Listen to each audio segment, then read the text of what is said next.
Alors, bonjour à tous. Merci de nous avoir rejoints pour ce nouveau rendez-vous du cheval, de cheval et sciences humaines. Donc, nous allons écouter aujourd'hui deux intervenantes. Alors, Servane Leclinch, donc, qui va nous parler du cheval et surtout de ses représentations de euh, dans les concours équestres. Donc, elle va aborder sa recherche et ses travaux. Et ensuite, nous allons avoir Camille qui nous parlera du non-cavalier dans les pratiques militaires équestres, hein, si je ne me trompe pas, mais je vais vous laisser plutôt présenter votre recherche et vos travaux. Alors, Servane, je crois que ça s'est arrêté, le partage d'écran. Donc, si tu veux remettre peut-être. Oui, Servane. vous Ouais. m'entendez ou pas? Parce que j'ai un petit problème de connexion d'Internet, ça vient de bugger. Je vais couper ma caméra si tu veux, comme ça on entendra peut-être, parfois ça aide. Et donc si tu veux voilà, faire le partage, super. Donc la place du cheval dans le cœur des spectateurs de concours équestre, super. Je te laisse la parole et puis on se gardera un temps de questions juste après ton intervention, ok? Super. Merci pour m'accueillir lors de ce séminaire. Est-ce que vous m'entendez? Ouais, Oui. ouais, super le son. Ok, d'accord. Parce que comme il peut y avoir des problèmes d'Internet, vu que j'ai pas d'Internet chez moi, je suis que avec les données mobiles de mon téléphone. Voilà, c'était par sécurité. Vous n'hésitez pas à me prévenir s'il y a des petits bugs. Donc, en effet, aujourd'hui, je vous propose de vous retracer un petit peu les travaux, le parcours de mes études scientifiques dans le champ du cheval. Donc, je me présente tout d'abord. Donc, je m'appelle Servane Leclinch, je suis maître de conférence à l'IFEPSA. Donc, l'IFEPSA, c'est l'Institut de formation des activités physiques et sportives d'Angers. Je suis également responsable du master management du sport. Et également, je suis chercheur associé au sein du LEGO, donc au laboratoire d'économie de gestion de l'Ouest, et sur le site de Vannes. Donc, concernant le parcours, alors, hop, voilà. Donc, concernant le parcours, par rapport au lien, on va dire, scientifique sur le domaine équitation, j'ai été tout d'abord chargée d'études sur mon stage de Master 2 avec l'IFCE et l'INRA sur des questions, des problématiques d'impact économique, sociaux et environnementaux des événements sportifs sur le territoire, dirigés par Céline Vial, voilà, que vous connaissez, qui fait partie de l'association. Donc, pour ma part, je me concentrais essentiellement sur les éléments sociaux. À partir de ce stage, du coup, je me suis dit que je voulais poursuivre sur le champ équestre et notamment sur les compétitions équestres. Donc, j'ai réalisé une phase de doctorat donc, en STAPS, en marketing du sport, au sein de l'Université de Paris-Saclay. Puis, au bout de ces 4 années de thèse, je me suis dit, bon, voilà, autant essayer aussi de poursuivre sur le chemin du cheval. Et donc, j'ai poursuivi avec un projet de recherche avec en coporteur Christopher Aubois, un projet de recherche voilà, qui a été financé par l'ICE. À la suite du projet de recherche, voilà, il y a eu une phase comme un peu les parcours de cavalier, où voilà, il y a des petits arrêts. Pour ma part également, il y a eu un arrêt sur les études sur l'équitation. Il y a eu une phase d'arrêt de recherche complète. Puis après, je me suis réorientée sur le football, vu que c'était des demandes que j'avais de commanditaire et de mon laboratoire au sein de l'IFEPSA. Et puis également sur le badminton. Et puis voilà, de plus en plus, je me remets sur le domaine du cheval. On fera quelques éléments de perspective sur le champ équestre, donc avec des nouveaux projets de recherche qui sont en train de se construire. Donc, pour mieux comprendre le travail sur la thématique du cheval au cœur des spectateurs, juste un petit rappel par rapport aux résultats d'impact sociaux qui vont m'amener derrière sur pourquoi j'ai envie d'étudier l'attachement au cheval. Donc, en effet, au travers du questionnaire sur l'impact social, le facteur cheval était clairement identifié, que ce soit sur des facteurs motivationnels ou des freins de par les usages et l'utilisation des promenades ou du fumier, etc. Et donc, je me suis posé la question de, vu que le cheval est beaucoup mentionné lors des échanges également avec le public, en plus des questionnaires, je me dis qu'il y a quand même quelque chose à étudier sur ce sujet-là, notamment d'un point de vue marketing et de communication.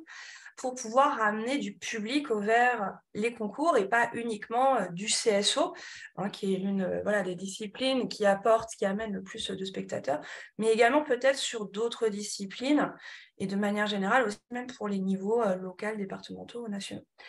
Et également, en regardant un petit peu sur la littérature, il n'y a pas énormément de travaux sur ce terrain d'études, hein, qui est les concours équestres, surtout sur l'aspect français. Voilà, il y a quelques travaux sur le dressage, sur le saut d'obstacle, plutôt sur les éléments anglophones, mais pas forcément moi sur l'aspect attachement, sur l'aspect cheval et le lien avec les concours.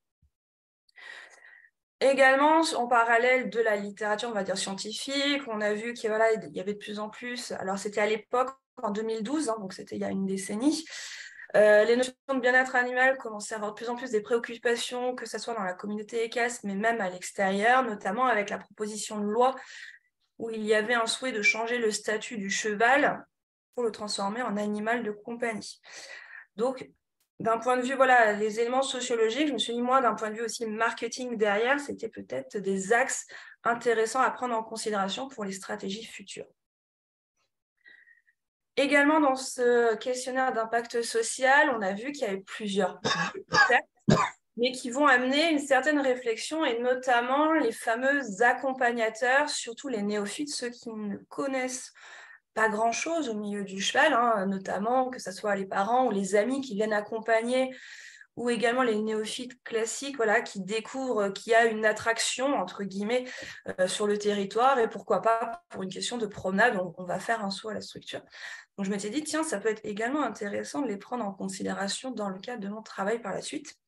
Et puis également, les professionnels, est-ce qu'ils viennent vraiment pour les mêmes raisons que le public classique lors d'un événement ? Voilà, le fait d'un peu étudier également leur motivation et l'attachement à l'événement. Est-ce que c'est vraiment pour le cheval? Est-ce que c'est pour la compète? Ou est-ce que c'est pour vraiment des enjeux professionnels? Donc indirectement, il y a eu des réflexions sur la motivation et sur les notions d'affect, et notamment on va se concentrer davantage sur l'attachement, voire l'amour du cheval. Dans le cadre de mes travaux de thèse, je ne me suis pas concentrée sur la motivation en termes de publication et en termes de rendu final. Néanmoins, toutes les études menées ont porté également sur ce concept de motivation. Donc, en termes de revue, juste pour recadrer les choses, les événements sportifs, voici l'une des définitions, il y en a plein d'autres. Donc, c'est un fait social fort favorisant le partage et l'échange des perceptions et des sentiments du consommateur à l'égard de diverses entités qu'il regroupe. Donc, en effet, on est vraiment sur la notion d'expérience de consommation, avec cette notion qu'un événement va regrouper plusieurs choses, et donc il va y avoir des parties prenantes. Donc, notamment, prendre en considération le facteur cheval en tant que partie prenante, en tant que composant de l'événement, et également en termes de spécificité de ce sport. D'accord ? Le fait qu'on va avoir besoin du cheval en tant qu'instrument sportif. Je vais mettre des guillemets sur cette notion-là, mais dans la littérature, on peut considérer ce cheval comme un outil pour la pratique. Et également, le deuxième tenant, c'est donc l'immersion de cette expérience de consommation qui va avoir donc ces fameux états affectifs, et donc travailler sur ces tenants-là pour pouvoir comprendre mieux ces enjeux et pour pouvoir après mieux toucher le public par la suite. Concernant une focale sur l'attachement, vu que c'est le sujet d'aujourd'hui, donc nous en marketing, pour les données d'attachement, on va se baser déjà sur la psychologie. Donc notamment pour l'attachement interpersonnel, donc qui est un lien émotionnel durable, interpersonnel, donc entre deux personnes, où l'individu cherche à maintenir une proximité à l'égard de l'objet d'attachement. Donc notamment pour les travaux de Bowlby, c'était l'enfant avec la mère, et à agir pour que la relation continue. On a vu par la suite qu'en marketing, on réutilise ces travaux-là et on va les appliquer sur différents champs, notamment l'attachement à la marque. Alors là, je vous mets l'accueil, mais on a bien évidemment d'autres auteurs, Christo, Elbrum. Également, on va l'utiliser dans un contexte où l'attachement n'est qu'une étape parmi tout un processus, donc le Psychological Continuum Model. mais il y en a également plein d'autres, c'est les principaux travaux qui ressortent. Et puis également, on voit qu'on ne travaille pas uniquement sur l'attachement, mais de plus en plus de travaux vont tendre sur ce qu'on appelle l'attachement émotionnel, voire l'amour, avec dans le cadre des concours, des événements sportifs, une échelle appelée Emotional Attachment, et également d'autres indicateurs, index, donc qui vont être liés à l'identification, donc au fait qu'il va y avoir un lien entre le spectateur et des composantes des événements sportifs, voire un attachement entre le spectateur et chaque composante de l'événement sportif. Donc nous, c'est l'échelle de Point of Attachment Index. Dans le cas des différents travaux, on a souhaité se rapprocher au maximum des travaux qui se réalisent dans les sciences du sport, donc plutôt sur tout ce qui va être les échelles proposées, donc soit en attachement émotionnel, soit en attachement plus classique. Un choix a été fait de se concentrer dans un premier temps sur la notion d'attachement. Pourquoi? On est parti tout simplement du postulat que les gens qui sont attachés ne vont pas forcément être dans un contexte d'amour, mais pour autant, ceux qui sont dans l'amour vont être, c'est l'une des composantes de l'amour, ça va être l'attachement. Donc on s'est dit, on va déjà faire la première étape de travailler sur l'attachement avant de pouvoir travailler sur l'amour, parce qu'on va avoir beaucoup moins de personnes qui risquent de correspondre à des notions d'amour, d'être amoureux du cheval ou d'amoureux des concours équestres. Donc, on se focalise sur les travaux, notamment de trail. Et puis, bon, il y a eu Kim, il y a eu pas mal d'autres auteurs, mais notamment sur cette échelle de base, qui était le Point of Attachment Index. Plusieurs travaux donc, ont abordé cette échelle, beaucoup de sports collectifs, donc là, vous avez quelques exemples, et quelques sports individuels. Donc, à ce jour, aucun travaux n'ont été appliqués sur, on va dire, un sport individuel, mais où il va y avoir une notion d'équipe entre le cavalier et le cheval, la notion de couple. Donc justement, après, il y a eu tout ce questionnement où la littérature évoque qu'on va être dans un cas un peu particulier où le cheval peut être considéré comme un instrument sportif et donc un objet, ou on peut également l'intégrer comme animal. Voilà, au regard du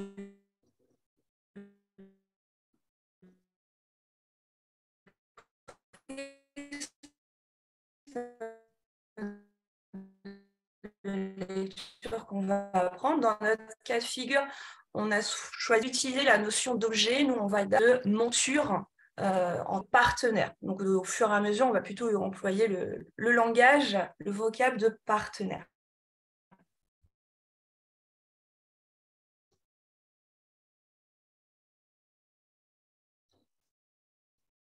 Notamment les évolutions sociologiques évoquées précédemment. À l'époque, le contexte équestre, voilà, 3e fédération olympique, premier sport féminin, plus de 2 millions de pratiquants, donc notamment de plus en plus de pratiques auto-organisées, équitation de tradition française, hein, qui est voilà, assez valorisée, et de son côté aussi le cheval, la population française le considère de plus en plus comme un membre de la famille. Quand on regarde les études sur le tourisme équestre, le cheval est le facteur privilégié de motivation.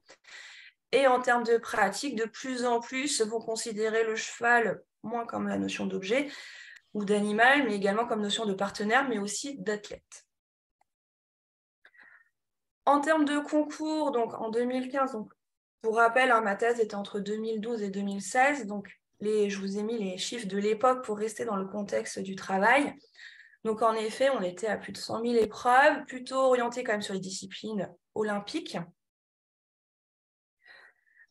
Et nous, l'objectif, c'était d'être sur le point de vue des spectateurs. Donc, on s'est davantage concentré sur ces disciplines olympiques, vu qu'en termes d'accès au terrain, ça aurait été le plus facile. Et puis également, on s'attendait à avoir sûrement plus de femmes qui répondent que d'hommes pour la population de pratiquants. Voilà, on souhaitait prendre en considération ces éléments parce qu'on savait que ça allait être des biais pour derrière nos analyses. On ne s'attend pas à avoir du 50-50 ou plein d'autres disciplines avec des grosses proportions. En termes de problématiques, donc concernant ce travail, c'était dans quelle mesure les spectateurs s'attachent-ils à la spécificité, donc le cheval, et aux autres composants des événements sportifs liés. C'est-à-dire qu'on voulait étudier l'événement, les différentes composantes qui vont être liées au concours équestre. Donc, on est d'accord qu'on va avoir le cheval, mais on va avoir d'autres composantes du type l'équitation, le sport en lui-même, le niveau de la compétition, les cavaliers, la communauté liée justement à cette pratique sportive. Donc, on s'est basé sur pas mal d'études et d'échelles. Plusieurs étapes pour pouvoir valider des hypothèses, donc identifier les composantes, notamment par rapport nous au cheval, sélectionner les composantes sur lesquelles nous allons travailler. En effet, la plupart des échelles qui sont utilisées à ce jour sont des échelles plutôt américaines.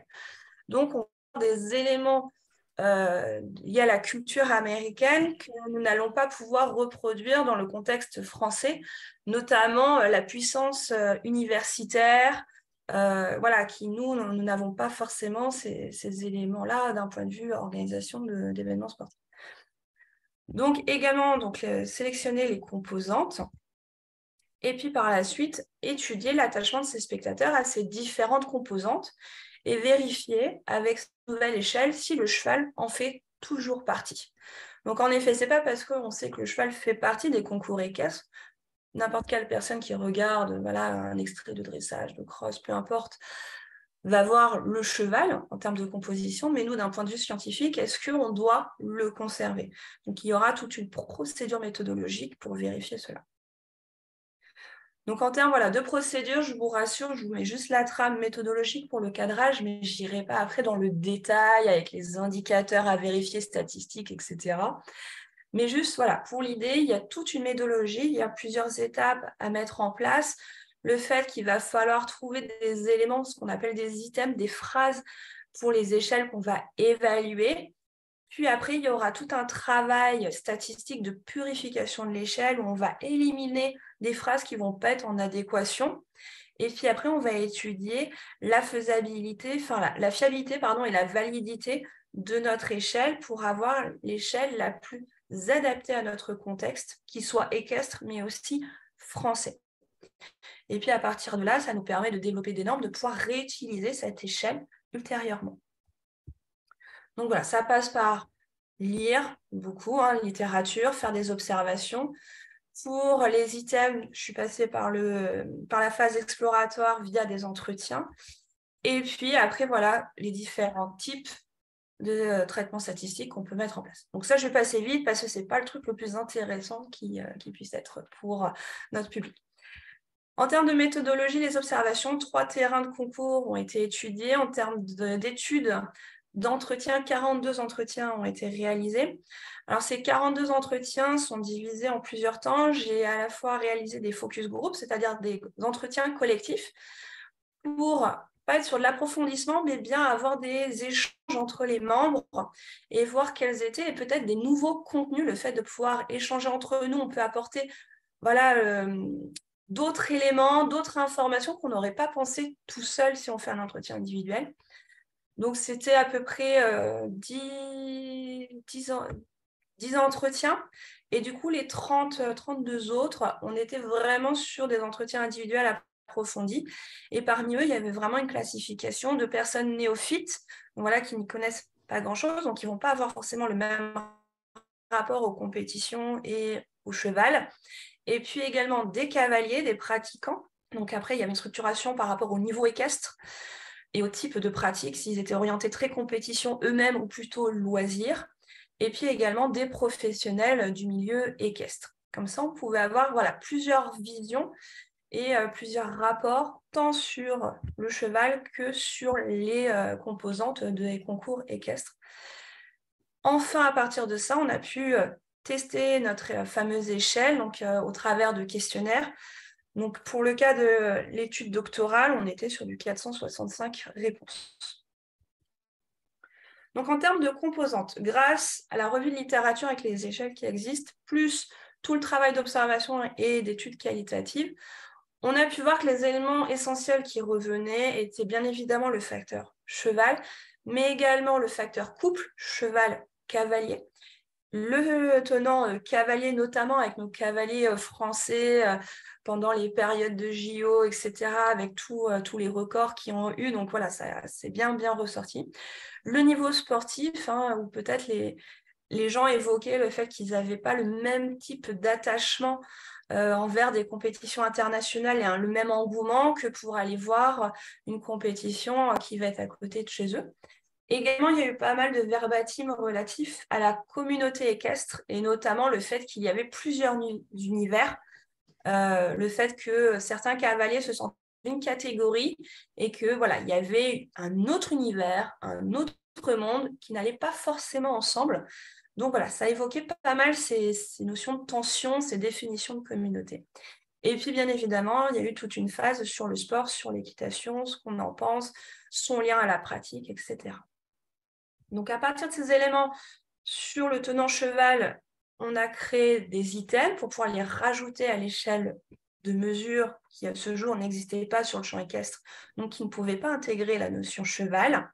Et on a pu réutiliser les éléments de la Point of Attachment Index, ce qu'on a pu évoquer précédemment, pour les appliquer au champ équestre. C'est-à-dire que sur l'index américaine, le couple, c'est la notion d'équipe.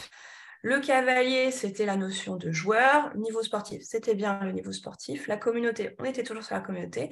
Et nous, pour l'équitation, eux avaient résumé également en termes de sport. Donc, à partir de ça, toute une méthodologie d'adaptation de l'échelle au contexte équestre, la rétrotraduction entre les échelles anglaises et du coup, pour nous, qu'on l'adapte dans un contexte français, et puis tout le travail scientifique de validation d'échelle, les prétests, la purification et la validation de ce qu'on a évoqué précédemment.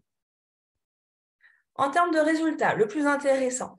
Alors, par rapport aux entretiens réalisés, on a pu voir tout d'abord qu'en termes de durée de la relation, souvent les premiers contacts sont réalisés au niveau de la jeunesse, que l'entretien se fait avec le cheval, voire la pratique, mais essentiellement, une grande majorité des personnes qui ont répondu aux entretiens, qu'on soit néophytes, alors les néophytes, on va dire 90%, c'était pour l'animal, mais on a également de plus en plus un attrait pour la pratique, même chez les néophytes. Certains vont être vraiment, vont tester, se disent, tiens, je veux tester parce que j'accompagne toujours mon enfant, ça me donne envie d'être en contact avec l'animal, voire le fait de voir mon enfant pratiquer, j'ai envie d'essayer la pratique. Donc, on sent qu'il va y avoir une durée qui va se faire avec la relation au travers de l'animal, qui va après se juxtaposer avec la pratique. Certains vont aller même plus loin à créer une sorte de dépendance envers l'animal, la nécessité pour eux d'avoir une fréquence soit de pratique, soit de contact avec le cheval, et également une dépendance psychologique pour avoir cette notion de relation avec l'animal. Donc en effet, ces deux éléments vont rejoindre la notion d'engagement, le fait qu'on va vouloir aller dans un comportement, d'aller agir, d'aller justement se rapprocher de la structure, d'aller voir des chevaux ou d'aller sur les concours équestres.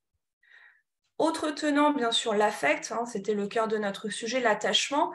L'attachement pour l'animal, l'attachement pour la monture, l'instrument sportif et pour l'athlète.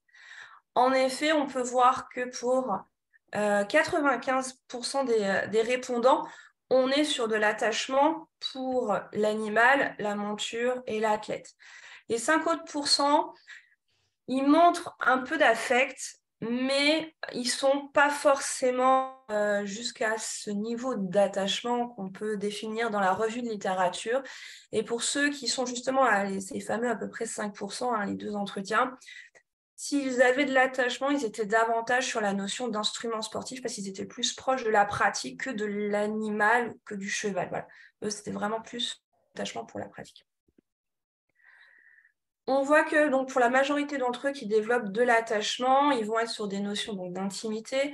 Certains vont considérer le cheval comme un ami, d'autres comme un confident, voire comme un membre de la famille. Et si on n'est pas sur ces aspects relationnels, on va être sur un autre tenant qui est le partage d'épreuves. Soit ils ont une expérience avec le cheval dans le cadre, par exemple, d'une première expérience d'équitation, de balade, et voilà, ils ont eu les premières sensations, et ils ont senti qu'il y avait une connexion avec le cheval, soit par exemple des moments difficiles avec les chevaux, des mauvaises chutes, ou même sur le fait d'être à pied, d'être au contact avec l'animal. Donc on va jouer aussi sur ce relationnel où il y a un affect qui se crée de par ce développement d'intimité.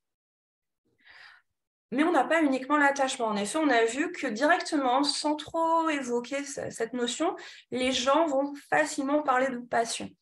Alors dans la littérature, la passion, notamment avec les travaux de Vallerand, on peut décomposer la passion harmonieuse et la passion obsessionnelle. Alors comme vous l'imaginez avec la terminologie, la passion obsessionnelle, c'est là où on devient sur un cercle pas forcément vertueux, où on va mettre une priorité au cheval, au contact au cheval, au déprimant peut-être de d'autres besoins qui peuvent être essentiels pour l'individu.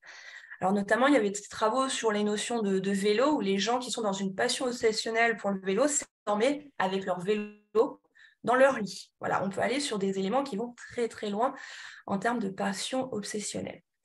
Au regard des verbatims, nous avons certaines personnes qui tendent vers cette passion obsessionnelle.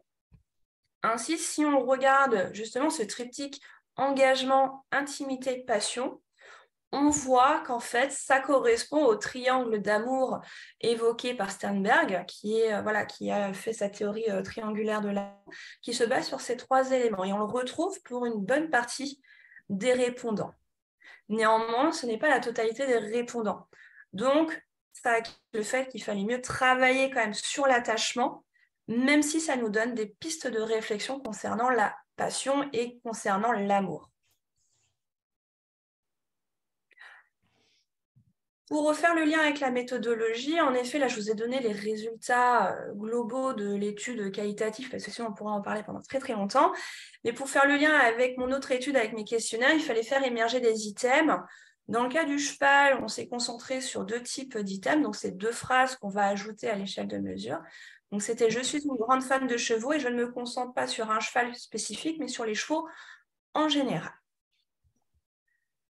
À partir de là, on l'a associé justement à la fameuse échelle que je vous évoque depuis tout à l'heure, hein, qu'on a associée avec l'équipe sportive. Donc nous, ça serait le couple cavalier-cheval, le joueur, le cavalier, la communauté équestre, sport, équitation, et le niveau sportif. Donc on fait les rétro-traductions, on fait le pré-test. Je vais passer parce que là, vous n'avez pas besoin d'avoir tout ce niveau d'exigence en termes d'information. Mais c'est pour vous dire qu'en fait, il fallait une certaine rigueur pour pouvoir réaliser derrière les résultats. Voilà les résultats. Donc, le modèle s'appelle PAI, donc Point of Attachment Index, d'accord. Le titre, en fait, anglais de l'échelle qu'on a utilisé. Et après, le EE, c'est Equestrian Event, d'accord, pour les concours équestres. Donc, au regard du modèle final, d'accord, je vous ai passé tous les éléments de structuration méthodo, on voit qu'en fait, il y a quelques éléments qui vont être supprimés. En effet, on va avoir beaucoup d'items en moins, donc des phrases en moins. On a 2 items en cavalier au lieu d'en avoir 3. En termes de communauté, on n'en a plus que 2 sur les 3. Et pareil pour le sport, l'équitation, on ne garde qu'une phrase sur les 3 et le cheval, on n'en garde qu'une sur 2. Mais on voit bien justement qu'on va valider l'hypothèse, on garde la spécificité, le cheval, dans notre échelle de mesure. Cette échelle de mesure, ça se transforme en modèle, c'est-à-dire qu'on va regrouper ces phrases, d'accord, ces items, ces dimensions au travers de construits que va être le sport, le cavalier et l'organisation. D'accord, ça va être 3 thèmes centraux de cette échelle de mesure. Et c'est à partir de ce modèle qui a l'air un peu complexe en apparence qui va nous permettre de créer des clusters, c'est-à-dire des typologies par la suite de spectateurs, et notamment au travers de travail sur l'attachement. Donc avant de vous lancer sur la typologie pour aller vraiment dans le détail des résultats, juste pour information, voilà, présentation de l'échantillon, en effet, une majorité de femmes, ça correspond aux tendances de l'époque. On a eu 59% de pratiquants, donc c'est quand même la majorité, mais on a eu également on a eu des néophytes et des professionnels, donc c'est ça qui est aussi intéressant d'essayer de capter cette population qui est moins facile d'accès par rapport au sujet. Presque la moitié avait moins de 25 ans, bon, ça va être en adéquation aussi aux politiques fédéral et au nombre de licenciés. Et on est sur du 54% de fans. Donc, c'était intéressant justement d'avoir ceux qui sont fans de concours équestre, mais aussi ceux qui sont simples spectateurs pour pouvoir avoir une bonne comparaison des résultats. Donc, on voit que, par exemple, pour le CE, on a quand même 25% de professionnels. Pour le concours complet, on est sur, voilà, en termes d'information qui est assez intéressant, les néophytes, on voit qu'ils ont un attrait pour le concours complet. Et en termes de dressage, c'est majoritairement plutôt des femmes.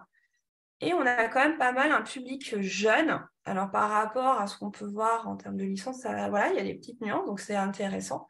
Et puis, ceux qui sont intéressés par le dressage, on est plutôt sur un public de pratiquants. Si on se concentre justement sur cette fameuse typologie des spectateurs, on voit qu'on va avoir donc 4 profils. 4 profils de spectateurs. On va avoir les amoureux de chevaux, les opportunistes sociaux, les initiés à l'équitation et les cavaliers passionnés. Donc en effet, parmi les amoureux de chevaux, on est sur une large majorité de femmes qui vont avoir cet attrait, et ça, on peut faire les liens avec les travaux sociologiques. Voilà, il y en a énormément qui ont travaillé sur le rapport de la femme à l'animal et notamment aux chevaux. Et on voit que parmi les animaux de chevaux, on a 75% de fans de concours équestres. Donc, ça va se rapprocher au construit organisation par rapport au modèle vu précédemment. Et en effet, on voit que ces amoureux de chevaux, ils vont être très liés aussi à la communauté équestre. Voilà, que ce soit les fameux 2 mondes que je vous évoquais, plusieurs mondes évoqués, mais également le bien-être au cheval et les préoccupations du bien-être animal par rapport à la communauté équestre. Voilà. On est beaucoup sur ce registre-là pour les amoureux de chevaux. Les opportunistes sociaux, la plupart, ce sont des néophytes. En effet, quand on parle d'opportunisme social, on est sur le fait qu'on va y aller pour un autre attrait, un attrait social, et notamment les néophytes, on va être surtout sur les accompagnateurs qui vont venir, soit c'est parce qu'ils veulent accompagner et on va dire motiver leurs enfants cavaliers pratiquants ou leurs amis, ou également les néophytes qui veulent voir, voilà, qui veulent tester une compétition internationale qui découvrent. Et ils ont eu des places gratuites et donc, ok, bah, pourquoi pas, ça va initier le mouvement et d'aller à la compétition. On a une majorité plutôt masculine sur ce profil de spectateurs. On est davantage par rapport aux autres typologies sur des personnes qui vont sur le niveau national ou départemental. Donc, ça rejoint également les fameux accompagnateurs qui sont assez nombreux, le nombre de licenciés par rapport aux compétitions nationales. Et puis, on est plutôt sur des compétitions du type CSO, mais également dressage. En termes d'initiation à l'équitation, donc c'est ceux qui commencent l'équitation, voilà, qui ont quelques connaissances, qui peuvent avoir par exemple un galop 1-2, qui vont être sur ces logiques de découverte et d'appréciation à l'équitation. Donc on est également sur une majorité de femmes, plutôt des jeunes, donc ça correspond également aux chiffres statistiques. Et puis on remarque quand même qu'il y a 56% de fans donc, de concours équestre. Donc, ça veut dire que débute l'équitation ont vraiment cette association au concours équestre. Et en effet, par rapport à nous, notre modèle initial, ils sont quand même focaux pour le moment sur la notion d'organisation ou de communauté. Et donc, 75% de fans pour eux. Et on est plutôt sur un public CSO et concours complet. Et eux, on est vraiment sur le sport et les cavaliers. En termes de motivation, donc c'est ni dans mes publications ni dans ma thèse. Grosso modo, vous allez avoir une majorité de personnes, de spectateurs qui viennent pour les compétences physiques, les tactiques, les choix d'options sur le terrain, également pour la beauté du jeu et le suspense du résultat. Voilà, le fait qu'on ne sait pas qui va gagner, et voilà, il peut y avoir des chutes, il peut y avoir plein de choses qui peuvent être sur le parcours. Donc, en effet, voilà, on est plutôt sur des motivations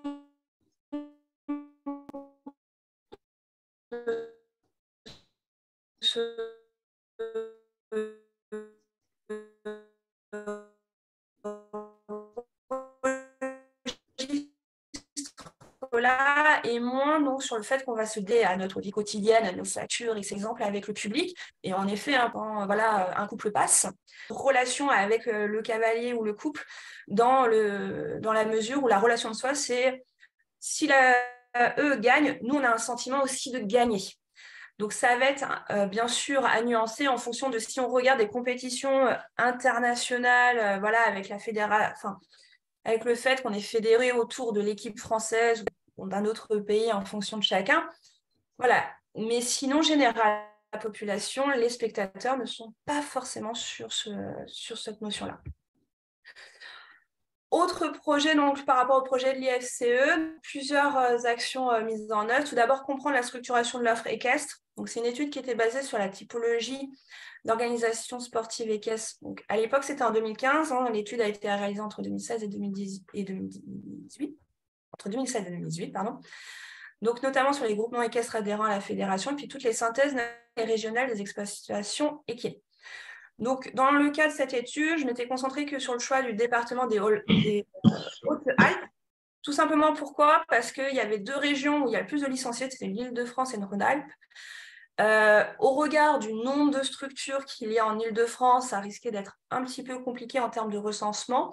Donc, je m'étais plutôt focalisée sur le travail de région Rhône-Alpes et d'un département en particulier, tout simplement par rapport au ratio du nombre de structures par rapport au nombre d'habitants. Et donc, les Hautes-Alpes, c'était là où il y avait le meilleur ratio par rapport aux cavaliers. De manière générale, donc, on était sur 36 écoles d'équitation, 12 pensions équestres et 10 centres de tourisme équestre. En fait, l'étude était portée sur est-ce qu'ils ne font que ça ou est-ce que justement ils vont avoir des activités complémentaires. Et donc, il y a activités complémentaires, que d'avoir un public différent avec des attentes différentes et des offres également différentes. Donc, c'était associer, comprendre ce qu'ils font pour mieux comprendre derrière leur stratégie et également derrière la relation et les actions qu'ils vont mettre en place auprès de leur public. Donc là, c'est un schéma très long, mais c'est tout simplement schématisé. Donc, sur les 36 écoles d'équitation, on en a 4 qui ne faisaient que de l'école d'équitation. On en avait 3 qui, en plus de l'aspect école, faisaient également les pensions, 7 qui faisaient également le tourisme. Et on en avait 12 qui faisaient... par exemple, je vous donne le dernier pour la lecture du document. Et par exemple, on en avait 12 structures qui faisaient presque tout, c'est-à-dire école d'équitation équestre, centre de tourisme équestre et aussi élevage équestre. Donc, ça nous permettait de mieux comprendre le portefeuille d'activités. Donc, je ne vais pas, pour gagner de temps, je ne vais pas rentrer dans le détail, mais voilà, c'était pour mieux comprendre comment les structures choisissaient leur diversification d'offres, leur portefeuille d'activités. À partir de ça, derrière, il y a eu une méthodologie. On a fait 2 types d'études. Des études sur les cavaliers et également une étude plutôt orientée sur l'offre avec les gérants, que ce soit de centres équestres et de pensions équestres, et au travers de 2 méthodologies, des entretiens et des questionnaires. Les principaux résultats, pour aller plus vite. Donc, offre, en effet, en termes de stratégie, les gérants prennent bien conscience qu'il y a beaucoup d'évolutions, d'une manière concurrentielle, environnementale, et puis même pour les aspects sociologiques. Donc, le monde de l'équitation évolue et donc nos structures doivent s'adapter rapidement. Également, il y a la notion de diversification de l'offre. On n'a pas forcément envie donc la personne ne dit pas envie de me disperser, c'est plus pour une question de visibilité. En effet, ils ont compris qu'ils ne vont pas forcément développer faire beaucoup de communication là-dessus sur leur... Mais en termes de visibilité de leur structure de manière générale, la diversification, le choix de certaines activités complémentaires peut être très pertinente.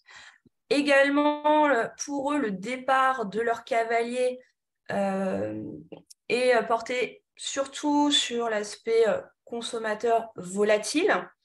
Et puis également la notion d'influence sociale, voilà, que si un cavalier voit ses copains partir, et ben, ça va moins lui donner envie de rester, il voudra partir.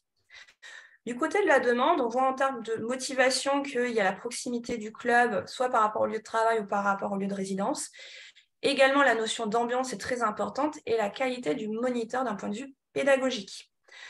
En termes de freins, on est sur en effet des notions de tarification, voire d'emploi du temps qui pourraient ne pas coïncider entre les créneaux de cours et puis leur vie privée ou personnelle.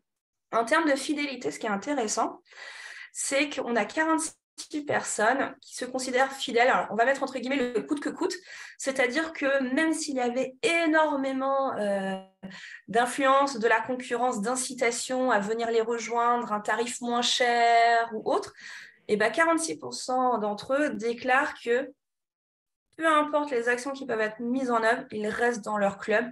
Voilà, ils sont très bien là où ils sont et ils y resteront. Alors que 12 avouent sans aucun souci qu'ils sont à l'écoute des opportunités. Ça veut dire qu'ils sont moyennement bien dans leur club. Bon, pour l'instant, oui, mais dès qu'il y a une information, s'il y a un prix qui est moins cher ailleurs, ou qu'il y a une activité, ou que le coach, le moniteur peut être un petit peu mieux ailleurs, aucun souci pour partir. Ils n'auront pas de culpabilité, entre guillemets, de partir de leur club.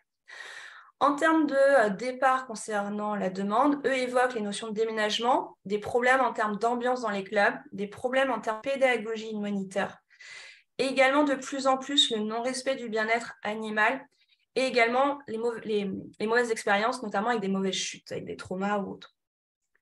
Pour ceux qui sont en pratique auto-organisée, leur raison de départ de pourquoi ils voulaient avoir leurs chevaux à côté ou de pratiquer vraiment en auto-organisé, excusez-moi. Pour des raisons économiques, voilà, ça coûte moins cher du fait d'être dans plus de relations avec son cheval, donc surtout pour les propriétaires. Et certains d'entre eux aussi parce qu'il y a eu un manque de confiance envers les clubs. Voilà, la confiance a été rompue, il y a eu des problèmes et du coup, ils ne souhaitent plus être associés au club et préfèrent passer d'une autre manière en termes de pratique.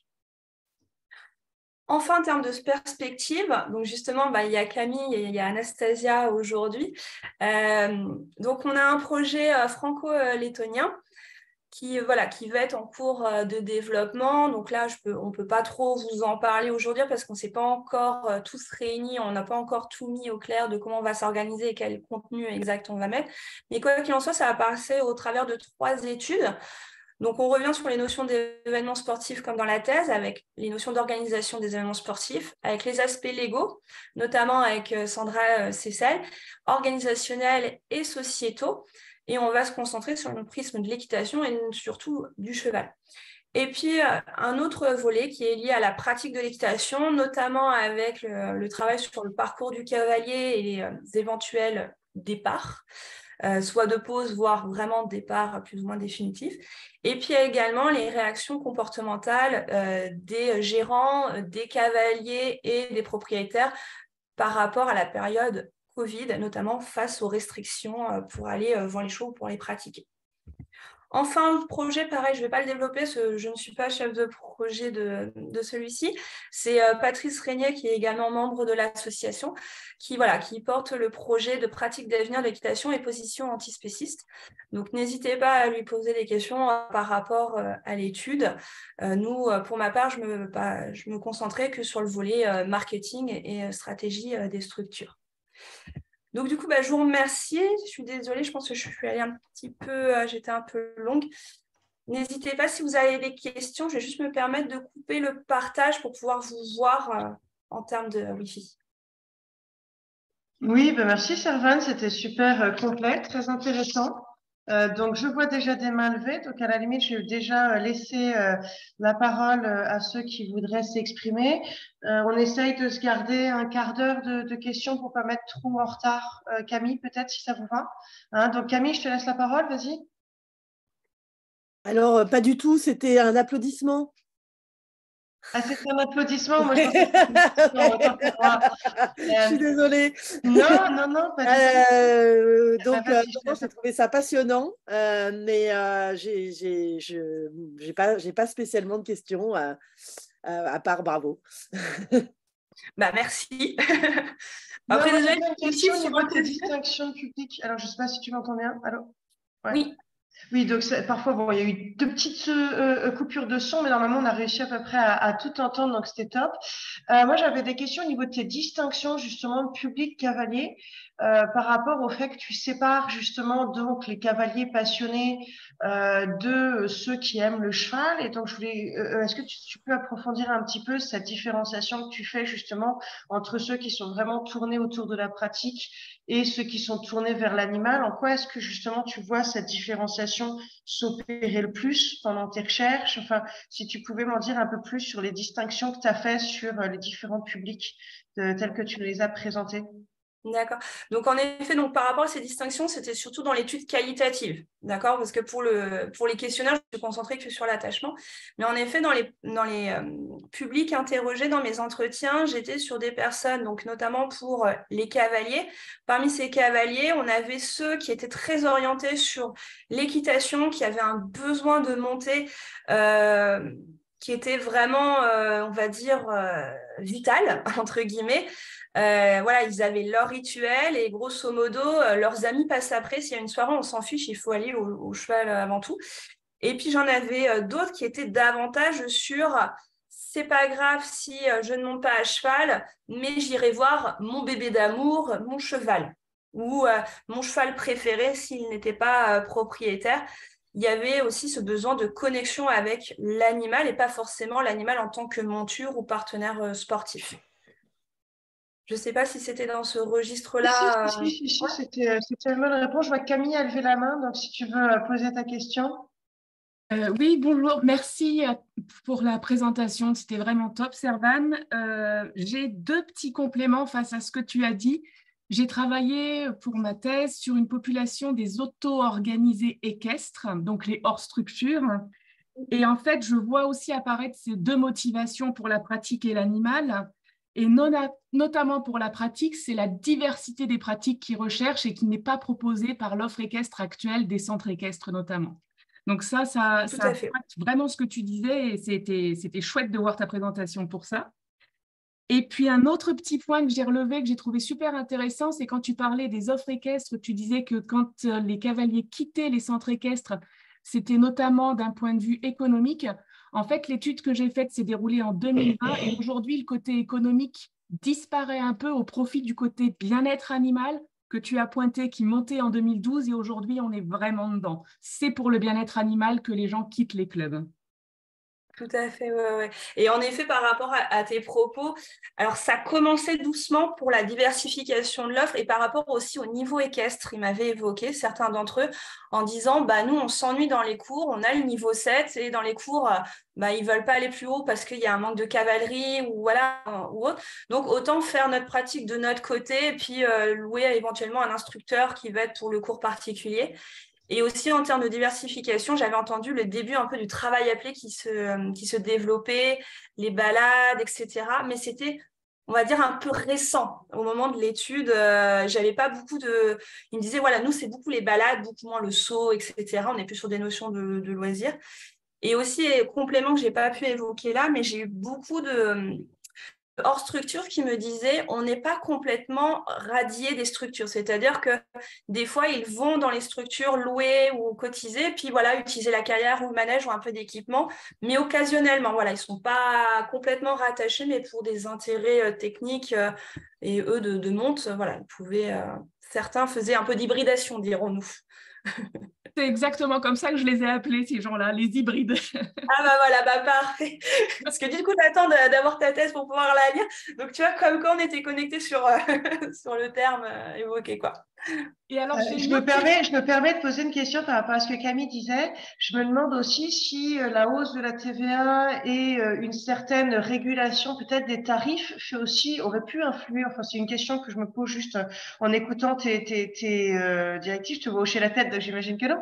Mais je me demandais s'il n'y a pas eu aussi peut-être une espèce pas mise en commun, mais d'équilibre au niveau financier. C'est-à-dire que peut-être qu'il y avait plus de disparité financière d'un centre équestre à l'autre. Et j'ai l'impression que peut-être que les gens sont un peu plus régulés en termes de tarifs. Et alors peut-être que c'est aussi une des raisons pour lesquelles ça joue plus autant sur le côté financier. Je sais pas, c'est une question que je me suis posée en t'écoutant réagir, Camille. Alors, je réponds, Servane, si ça ne te dérange pas. Moi, je ne le vois pas du tout apparaître dans mes entretiens. Vraiment, au départ, les gens disent que leur première motivation, c'était peut-être le côté financier, mais qu'en fait, ils sont surtout motivés pour le bien-être animal, le fait que les conditions d'hébergement n'étaient pas respectées dans les centres équestres. Et ce côté financier, il disparaît complètement. Donc, que la TVA soit plus élevée, ça n'a jamais été évoqué dans les entretiens. Et pour compléter avec Camille, même moi, dans mes entretiens, j'avais les gérants qui disaient « Ouais, si les gens partent de ma structure, c'est pour des questions de tarifs. » Alors que quand on regardait avec la demande, il n'y avait pas énormément cette notion de tarif. On est vraiment sur d'autres facteurs de départ. C'était pas Oui, mais uniquement est-ce que sur… c'est pas plus facile à se dire pour un dirigeant de centre équestre qu'il est en train de perdre des clients pour le côté financier plutôt que de remettre en question des pratiques équestres? Est-ce qu'on n'a pas aussi ce problème, je ne sais pas si c'est apparu un peu dans ton travail, Servane, du fait que comme c'est une pratique, cette espèce de transmission un petit peu ancestrale et on se retrouve avec quelque chose qui est parfois transmis dans le temps et où on continue encore parfois à considérer que parce qu'on fait quelque chose depuis longtemps, c'est forcément bien. Et est-ce que ce serait pas plus facile pour des dirigeants de centre équestre de se dire que le financier est l'élément déclencheur plutôt que de se dire que il faudrait revoir certaines de leurs pratiques et peut-être laisser la place à des pratiques sur lesquelles ils sont finalement aussi néophytes que d'autres, travail à pied par exemple ou travail en liberté, etc. Je sais pas. Oui, bah, dans les échanges avec les gérants, en fait, certains ne vont même pas voir leur cavalier pour savoir ce qu'aimeraient les cavaliers, en fait. Que ce soit en termes de diversification ou est-ce que le moniteur, est-ce que tout se passe bien dans la structure? Il n'y en a pas beaucoup qui vont faire, je fais ça entre guillemets, des questionnaires de satisfaction ou les éléments marketing et communication, les gérants ne connaissent pas. Il y en a, ils en font en fait indirectement. On voit les actions qu'ils mettent en place. Et nous, on a l'analyse retour en disant « Ah, ok, bon, ils font ça, d'accord, eux, ça va être pour tel objectif. » Nous, on voit qu'ils pourraient réutiliser ça pour encore d'autres objectifs.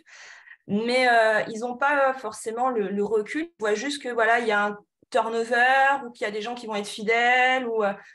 Mais en tout cas, pour ceux que j'ai interrogés, il n'y a pas forcément ce réflexe d'aller voir cette population, d'aller voir ces publics, ces propriétaires, ces cavaliers, ou même les parents de cavaliers pour dire comment ça se passe l'année, est-ce que tout va bien, est-ce que le niveau vous correspond, est-ce que vous voulez faire d'autres choses en termes d'animation. Après, ça se fait là de plus en plus, mais l'écoute client n'était pas forcément l'élément number one, dirons-nous. Et d'ailleurs, justement, une question qui m'interroge, est-ce que tu trouves pas ça un peu paradoxal? Parce que finalement, on remet le cheval au cœur de la pratique, donc ce qui est plutôt positif, puisque là, en particulier dans ton travail, tu t'intéresses finalement au rapport à l'animal au-delà des pratiques équestres ou compétitions. Mais finalement, on n'a pas non plus forcément, enfin, on n'est pas encore dans le fait de mettre aussi l'humain au cœur.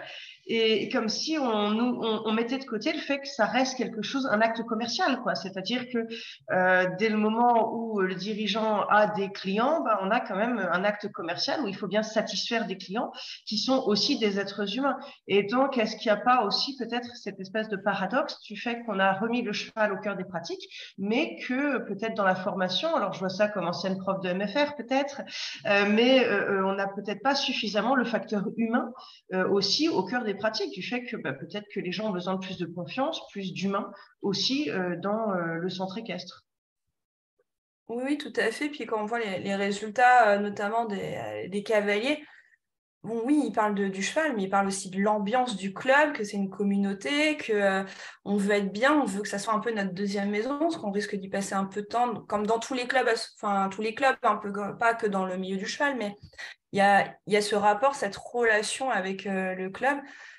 Après, en termes de développement, on voit quand même de plus en plus d'animations qui peuvent être faites en plus des éléments sportifs.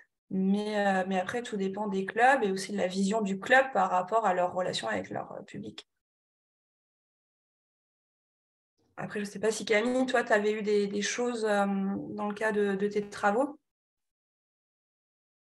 Sur le point central du cheval, en fait, justement, là, l'intérêt de l'attachement à l'animal porte à thèse, mais en fait, on a eu des résultats sur le Cali, on voyait que ça avait une énorme importance Par contre, dans la mesure de l'attachement et de voir comment ça peut être influencé, on n'a pas du tout eu ça. Et j'ai perdu le fil de la question, pardon. Ah, c'était par rapport... Ah, bah mince, moi aussi. Euh, Tu peux nous rappeler la question pour si Camille a des compléments d'information? Qui, moi? Oui, oui.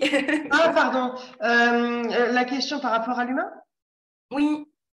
Oui, non, ma question, c'était juste de savoir si finalement, c'était pas un peu paradoxal qu'on mette le cheval au cœur de la pratique équestre, mais en effet, c'est notre partenaire, mais qu'on oublie en fait qu'il y a l'humain et qu'il y a le client derrière et que justement, il y a quelque chose d'un petit peu paradoxal, je trouvais, dans cette démarche, dans cette évolution. Oui, alors du coup, le côté commercial, nous, c'est quelque chose, en tout cas chez les hors-structures, qui ressort dans le sens où justement, ils ne veulent pas de cette relation commerciale qu'ils ressentent dans les centres équestres. Et c'est pour ça qu'ils s'auto-organisent, pour retrouver une collaboration, une communauté, comme Servan l'explique, peut-être entre particuliers, entre auto-organisés, pour se détacher du côté, ils m'ont appelé ça comment? Cheval mobilette. Donc oui, il y a un vrai souci où en fait finalement le cheval n'est plus central dans les centres équestres et que le côté et ce que recherchent les clients finalement c'est cette relation un peu privilégiée avec l'animal qu'ils ne trouvent pas. Avec l'animal, mais finalement avec les autres aussi. Alors le côté Parce qu'être vu social, comme des clients, c'est peut-être quelque chose qu'ils voient, parce que sinon ils se regrouperaient pas ensemble. Enfin, le fait qu'ils se mettent dans du collectif montre bien qu'ils ont quand même besoin de le partager avec d'autres. alors voilà, le côté social on le retrouve chez des groupes d'enfants, ça c'est très très prégnant. On le trouve chez des groupes d'adultes un peu âgés, on va dire les seniorisants. Et après, sur les jeunes actifs, c'est surtout cette population-là sur laquelle il faut faire très attention parce que justement, ils n'ont pas trop de temps. Donc, ils font moins le temps de faire les apéros dans les clubs qui créent un peu le lien social. Et c'est eux qui vont justement se détacher.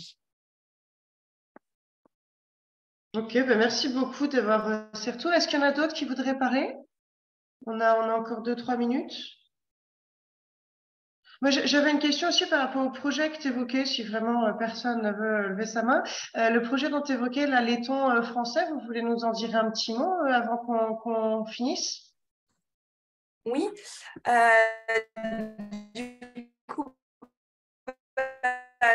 après, si Anastasia voudra parler, pas de souci, parce que du coup, elle a fait le bah, peut-être, Anastasia, tu veux parler, vu que c'est toi qui as l'initiative du projet. Ah, bon. Bah, du coup, oui. Oui, si vous voulez, je peux vous parler un petit peu. Je suis dehors, donc oui, je serais très intéressée de voir comment ce modèle français peut être répliqué, comparé avec la situation en Lettonie. Comme on sait, la Lettonie, ce n'est pas un grand pays de sport équestre, mais c'est un pays dans lequel il y a de plus en plus de gens qui sont intéressés dans le parcours équestre. Donc maintenant, comme j'écoutais ce que Servan a dit, je pense qu'il y a beaucoup de choses qu'on peut comparer, beaucoup de choses que les gens font différemment. Donc, ce serait très intéressant pour nous. On va voir comment ça va s'aller. Donc, je ne sais pas quoi dire. Mais... Non, merci Anastasia. Oui. Non, c'était juste pour avoir une idée de votre projet, voilà, tant qu'on y était. Mais si vous voulez pas forcément ajouter des choses, on peut peut-être passer à Camille, vu qu'il est 11 heures. Ouais, pas de souci. Ouais, c'est bon? Ok. Merci. De rien, merci à toi surtout pour ce super exposé. Bah, je laisse la vidéo coupée juste pour des soucis de réseau, hein, comme ça on est sûr que tout le monde arrive à tout entendre. Tu dois pouvoir partager ton écran, tu veux essayer? Ouais, super, on voit bien, extra. Tu veux mettre le diapo. Par contre, on t'a pas le son, il faut que tu remettes le son, Camille. Voilà. Voilà. Je vais arrêter la vidéo Eh et ben, parfait. Je coupe mon son et tu peux démarrer quand tu veux. Alors, tu veux le mettre voilà, en grand écran. Bah, super. Alors, je te remercie de ta présentation. Je te laisse la parole. ça marche. Bonjour tout le monde. Merci beaucoup de me donner cet espace pour présenter cet embryon de recherche que je mène sur les sports équestres militaires. Alors, avant toute chose, je vais essayer de me débarrasser de mon syndrome d'imposteur, mais moi, je suis sociologue, je viens pas du tout, j'ai pas du tout travaillé sur le monde du cheval. C'est assez récent comme projet, puisqu'à la base, je suis plutôt spécialiste des questions de genre et de conflits armés, avec pas mal de terrain en Amérique du Sud. Et je suis depuis 5 ans chercheuse à l'Institut de recherche stratégique de l'école militaire. Ça s'arrête bientôt d'ailleurs, mais où donc voilà, j'ai travaillé sur plutôt des questions du genre, politique internationale du genre et sécurité. J'ai quand même profité de ce poste à l'IRSEM pour pouvoir ouvrir un terrain qui me tenait à cœur. Moi, ça faisait longtemps que j'avais envie de passer un peu à autre chose en tant que sociologue, c'est-à-dire de garder la pratique sociologique, mais de réinvestir le monde du cheval qui est pour le coup une passion. Donc, voilà, j'en reviendrai à la fin, mais ça peut être aussi, je me rends compte que ce n'est pas si facile que ça, de travailler sur un sujet qui nous tient à cœur, enfin qui nous tient à cœur différemment des autres, on va dire. Et donc, j'ai profité de ce positionnement à l'IRSEM pour pouvoir avoir accès à la filière des sports équestres militaires, qui est un peu partout en France, mais dont le cœur est à Fontainebleau, et commencer un petit travail. Donc, c'est un petit peu ce que je vais vous présenter aujourd'hui. Ça va être un aspect, pour l'instant, j'en suis un peu encore à la démarche exploratoire. Et c'est un des fils que je tisse pour cette recherche, qui est menée dans un contexte plus large sur les sports de la défense. Parce que quand on fait de la recherche, on a tous des stratégies pour pouvoir avancer ces projets et avoir le soutien financier, mais aussi politique ou administratif de nos hiérarchies. C'est rare qu'on n'ait pas une hiérarchie sur le dos. En fait, au sein du domaine défense et société, qui est mon équipe de travail à l'IRSEM, qui s'occupe de tout ce qui est relations civilo-militaires, nouvelles formes de conflictualité, trajectoire professionnelle au sein des armées, jeunesse et armée, blablabla. On s'est rendu compte qu'il y avait un champ qui n'était pas du tout abordé par la socio du militaire en France, mais de façon générale, c'est le champ des sports. Or, les sports, forcément, dans les armées, c'est hyper important pour différentes raisons. Je reviendrai dessus. Il y a un centre national des sports de la défense qui lui-même est basé à Fontainebleau. On a tout un circuit de compétition militaire avec des championnats du monde militaire, un espèce de CIO militaire, je vais assez vite, qui en fait représente des véritables rapports de soft power entre différentes armées, etc. Donc il y a vraiment des enjeux à la fois géopolitiques, mais aussi de santé, parce que le sport va être utilisé pour la reconstruction des soldats blessés, aussi bien au niveau psychique que physique. On a aussi le sport comme préparation opérationnelle. Enfin, je reviendrai un petit peu sur ces enjeux-là, mais du coup, ça fait qu'on a quand même un certain nombre de structures et de programmes qui partent du ministère des Armées et qui, d'une certaine façon, participent au développement de la pratique sportive en France. Un des exemples les plus connus, c'est l'Armée des champions, par exemple, et le recrutement de sportifs de haut niveau qui vont avoir un statut militaire, qui vont rien faire de militaire, ils vont quand même avoir une petite intégration, mais qui vont être, eux, en charge de rapporter des médailles. Et l'Armée des champions, c'est environ 200 athlètes et para-athlètes à l'heure actuelle, avec la perspective de Paris 2024 qui remet les choses en place. Alors, la position, elle est à la fois d'outsider et d'insider, puisque je suis sociologue cavalière, mais pas spécialiste du cheval en tant que sociologue, et travaillant au sein d'un centre de recherche du MINARM. Ce qui fait que finalement, c'est un petit casse-tête réflexif au moment de pouvoir décrire et analyser mon positionnement. Je ne l'ai pas vraiment résolu, mais je suis sûre que vous allez pouvoir m'aider. Avec aussi, donc, du coup, une difficulté de positionner ma neutralité axiologique. Alors, la neutralité axiologique, ça ne veut pas forcément dire être tout à fait objectif, mais c'est être conscient de ses biais de façon à justement pouvoir avoir l'approche la plus construite possible, puisque j'ai une sympathie immédiate qui est inspirée par le partage d'une passion commune. Et puis, en même temps, une certaine familiarité avec l'environnement militaire. Au bout de 5 ans, moi, j'ai un peu le syndrome de Munchausen, je me rends compte. Et aussi, et ça, c'est peut-être entre guillemets le plus gênant, l'objectif assumé dans cette recherche de valoriser la filière équine au sein des armées, c'est-à-dire de mener une recherche à profit d'eux, puisque c'est un peu le donnant-donnant implicite dans l'accès au terrain qui est fait pour finalement montrer tous les intérêts d'une filière qui est régulièrement remise en question. Sachant que, ce que je n'ai peut-être pas bien précisé, c'est que dans notre recherche menée sur les sports de la défense qui est collective, on est 3 en fait à être mobilisés dessus dans mon équipe. Après, c'est surtout pour l'instant moi et ma collègue Camille Trotou qui avons réalisé les terrains au CNSD, etc. L'idée, elle est que chacun ait un petit peu son fil dans ce programme. Et moi, voilà, la recherche sur les sports équestres militaires, c'est une recherche dans la recherche collective, avec un petit fonctionnement en tiroir comme ça. Alors, les plus, c'est forcément l'accès privilégié au terrain et assez original. Et les moins, un manque de connaissances théoriques, surtout sur l'état de l'art, la littérature, qui s'associe avec une certaine précarité des contrats et de la façon de faire de la recherche, des possibilités de faire de la recherche. Ça touche tout le monde, quelle que soit la discipline. Alors, en termes de méthodologie, là, ce que je vais vous présenter aujourd'hui, c'est des données qui, encore une fois, sont assez exploratoires. Moi, je suis assez partisane de la grounded theory, c'est-à-dire que généralement, on va faire un questionnement de recherche pas non plus hyper large, mais assez ouvert, avec une première incursion sur le terrain, remonter des premières données, analyser ces données et à partir de là, recentrer un petit peu plus la problématique. Et j'en suis à cette étape-là, en fait, voilà, de recentrement de la problématique. Je ne sais pas si je pourrais aller plus loin, mais voilà. Et donc là, on a fait 4 visites à l'école militaire d'équitation. Donc ça, c'était déjà entre janvier et avril dernier.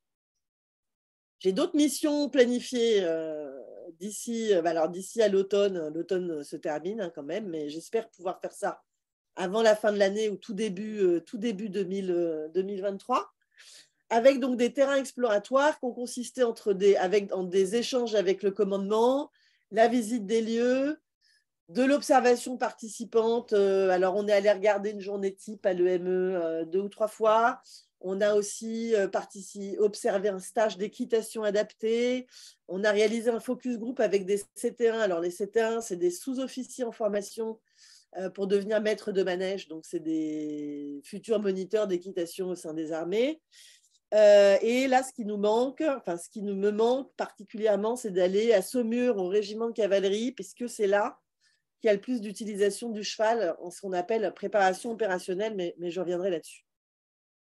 Oula, ouais, je ne suis pas très douée. Hop. Alors, avant d'aller plus loin, une des questions qu'on se pose, c'est l'équitation militaire est-elle une spécificité française ? Je pose cette question parce qu'on constate qu'il y a quand même de nombreux interstices de rencontres entre monde militaire et monde civil en ce qui concerne les chevaux. Forcément, déjà avec les liens historiques entre les chevaux et la guerre, forcément. Il y a un rôle central de la communauté militaire dans la production de doctrines et savoirs équestres, mais aussi l'importance de l'équitation militaire pour le développement des sports équestres en France tout de même. Le CCE vient des pratiques militaires. Voilà, ça c'est une hypothèse. J'ai quand même un peu de littérature dessus, j'ai quand même déjà lu, etc. Il faut que j'aille fouiller cette question. En dehors de l'aspect historique, il y a aussi le fait que, par exemple, on pense à une cavalière de complet comme Arianna Chivo, qui, elle, est habillée en tenue militaire pour l'Italie, mais elle n'est pas militaire, c'est-à-dire qu'elle est d'une certaine façon sponsorisée par l'armée pour pratiquer son sport, donc au nom de l'armée et par conséquent de son pays, etc. Les militaires français, qui sont quand même pas très nombreux, de moins en moins, parce que les chevaux coûtent de plus en plus cher et qu'en fait l'armée a un budget qui ne bouge pas tellement pour acheter des chevaux, ça je reviendrai peut-être dessus, c'est vraiment des militaires, quoi, comme Donatien Choly, par exemple, qui, jusqu'à il n'y a pas si longtemps, était dans la liste longue un petit peu des éventuels présélectionnés pour les Jeux, mais je crois qu'il a cassé tous ses chevaux, là. Voilà. Donc, de façon générale, on constate une interpénétration entre le monde civil et militaire, donc dans la politique de la gestion de la filière équine. Alors, pas qu'au niveau du sport et de la formation, mais aussi au niveau agricole. Il y a quand même des liens entre les armées et les éleveurs que je ne développerai pas ici, mais qui vaudraient la peine d'être scrutés de façon plus approfondie. Et qui se traduit aussi de façon, on va dire, informelle, c'est-à-dire dans les liens de sociabilité. Il y a une frontière poreuse qui va, à mon sens, plus dans la direction d'une civilianisation du monde militaire que d'une militarisation du cavalier. En fait, on a plutôt une démilitarisation du monde de cheval, ce qui ne rend pas nécessairement caduque l'importance des armées. Et quand je dis des armées, en fait, c'est quand même principalement l'armée de terre. Alors, un petit point sur l'école militaire d'équitation, qui est une des 3 entités phares du CNSD, puisque le CNSD a une direction générale de la formation. La direction générale de la formation, c'est celle qui forme tous les moniteurs sportifs dans les armées, dans le but de la préparation opérationnelle, c'est-à-dire en gros produire des corps sains pour faire la guerre, pour aller très vite, et de la DTSM, qui est la direction technique des sports militaires, où là, on retrouve tout ce qui est gestion des compétitions militaires. C'est là qu'on a le bataillon de Joinville avec le programme de l'armée des champions. On a aussi le département des blessés du sport, etc. Donc, l'EME, en fait, il est vraiment à un niveau égal enfin, il fait partie des 3 entités UFR, hein, c'est bien écrit comme ça, sachant que c'est relativement récent, jusqu'à une certaine époque, c'était une entité indépendante. Donc, je ne rentrerai pas non plus dans le détail, mais il y a pas mal de... Il faut aussi scruter les différentes relations entretenues entre l'UME et les autres entités du CNSD, les rapports hiérarchiques, enfin voilà, pour une sociologue, c'est passionnant, tout ça, mais ce n'est pas l'objet de mon intervention.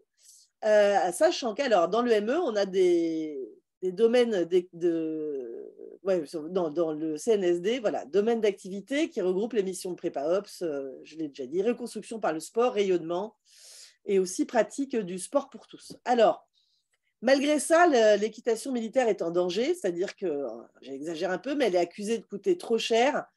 Or, le budget, en fait, par rapport au reste du budget dans le ministère des Armées n'est pas si ouf que ça, mais c'est, voilà.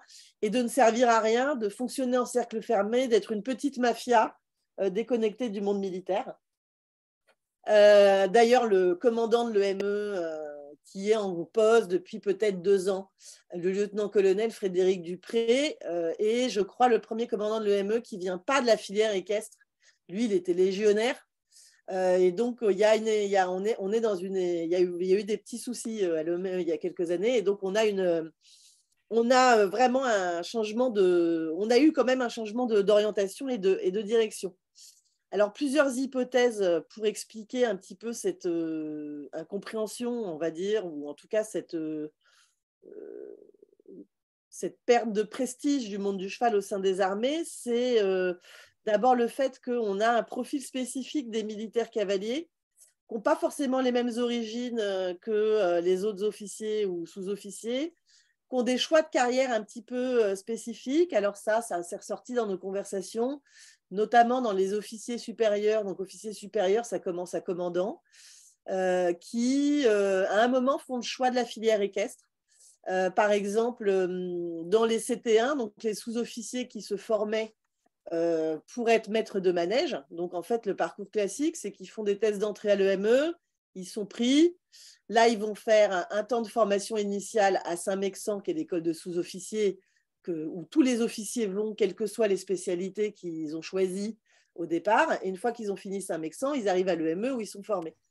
Et donc, parmi cette promo de CT1, il y avait un commandant, un Saint-Cyrien, qui, lui, était en réorientation, en fait, et qui nous expliquait que, et lui, là, en plus, il avait fait, je ne sais plus ce qu'il avait fait, mais il avait une arme assez prestigieuse. Et en gros, il nous expliquait qu'il avait fait le choix, finalement, de ne pas faire une carrière de ouf, mais de faire plutôt la filière équestre dans laquelle il se sentait mieux. Voilà. Oui. Alors, sinon,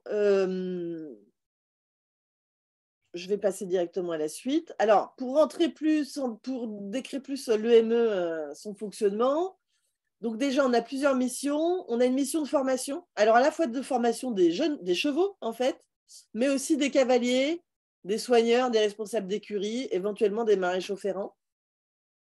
Donc, ces formations-là, elles sont accessibles à différents types de militaires selon le rang, en fait. Il y a aussi une mission sport, donc sport équestre militaire de haut niveau, mais aussi section équestre militaire dans le sport pour tous. Et finalement, les usages que j'ai appelés, mais je ne suis pas sûre que ce soit complètement légitime, hein, on va peut-être pouvoir en discuter, l'usage non cavalier, c'est-à-dire dans la préparation opérationnelle du soldat et l'équitation adaptée.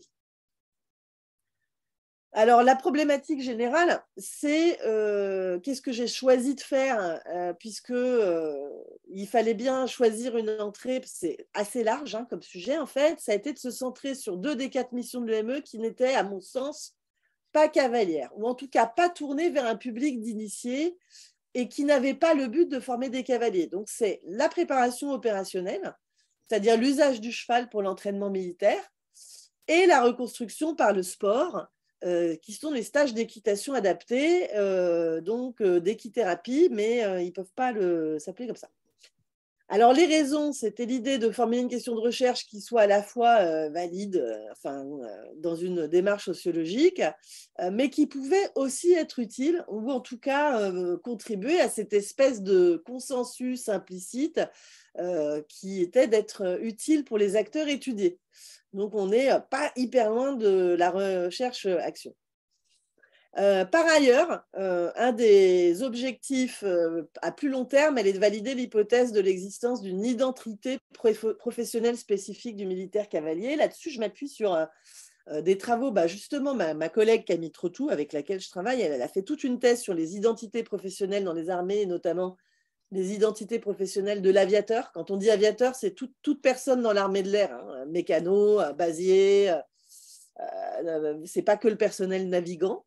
Donc, il y a toute une littérature sur l'identité professionnelle en général et en particulier dans les armées. Et du coup, il y a un cadre, on peut se faire rencontrer là plusieurs perspectives de façon intéressante. Alors, je reviens sur cette idée d'usage non cavalier. Qu'il faut que je travaille, il faut que je lise plus. Encore une fois, hein, je manque un peu quand même de bouteilles. Donc, vraiment, là, c'est une présentation. C'est plus une proposition de piste que la présentation de résultats. Mais en gros, et dans l'idée de l'ADT, ça suppose plus le recours à l'outil cheval, qui est plus, le cheval est plus ici considéré comme un instrument que comme un travailleur ou même un partenaire, ce qui n'est pas le cas d'autres usages.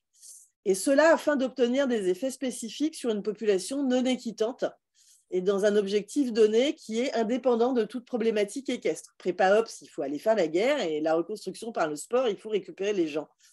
C'est souvent des gens qui ont un syndrome post-traumatique et qui sont dans une situation réelle de détresse. Voilà. Oui, alors des petites... ouais. Alors, premier point sur la préparation opérationnelle. Alors, on observe un usage régulier du cheval pour la mise en œuvre d'exercices de mise en situation opérationnelle. Donc, ça peut par exemple consister à faire réaliser un parcours de nuit à un officier qui n'est jamais monté à cheval de sa vie et à qui on dit voilà, il faut que tu ailles sceller ton cheval dans le noir et que tu te rendes d'un point A à un point B. Alors, ça se fait avant tout à Saumur, c'est ce que je voudrais observer. C'est pour ça que je suis un peu frustrée là, parce que normalement, j'aurais dû pouvoir faire ces terrains-là, sinon observer, tout du moins échanger avec les officiers qui sont en charge d'organiser ces exercices. Je ne l'ai pas fait. Donc, on est quand même très dans l'ouverture de questions. C'est quand même réservé à un effectif réduit, même s'il y a quand même l'idée de... Voilà, c'est quand même surtout à Saumur, au régiment de cavalerie ou d'artillerie, que ce genre de pratique dans la prépa-ops va être mobilisé. On va l'observer un petit peu ailleurs, hein, mais c'est pas... voilà, ça reste assez focalisé. Après, il y a l'idée aussi de d'utiliser les sections et caisses militaires, puisqu'en fait, il y a environ 20, je ne sais plus exactement combien de sections militaires, de sections et caisses militaires en France. C'est là où sont dispatchés ces fameux maîtres de manège une fois qu'ils sont prêts. Il y en a qui restent à Fontainebleau, puis il y en a d'autres qui sont dispatchés un peu partout en France. Et les sections et caisses militaires, elles ont pour but de favoriser la pratique de l'équitation et de l'apprentissage de l'équitation aux militaires et à leurs familles. Mais il y a aussi du coup l'idée de pouvoir éventuellement mettre en place ces modules de prépa-ops, mais aussi d'équi-coaching. Ça, j'y reviendrai plus en détail après, puisque le directeur général de la formation de l'école militaire d'équitation, qui est un lieutenant-colonel qui s'est formé à l'équi-coaching et qui, du coup, l'a introduit dans les pratiques de façon assez intéressante. Donc, on voit bien qu'il y a une certaine ouverture du monde militaire. C'est assez plastique. Avec toute il y a, en dehors de l'usage pratique du cheval dans la prépa-ops, il y a quand même un discours. Alors là, je vous donnais un exemple d'un entretien qui a été réalisé dans une revue de sciences sociales publiée par l'armée de terre qui s'appelle Inflexion. C'est assez récent. Donc, l'adjudant-chef Chanudet, qui est en ce moment à l'EME, qui fait partie des encadrants d'ailleurs des fameux CT1, avec cette idée que le cheval est révélateur de personnalité et que le cheval est une école de commandement.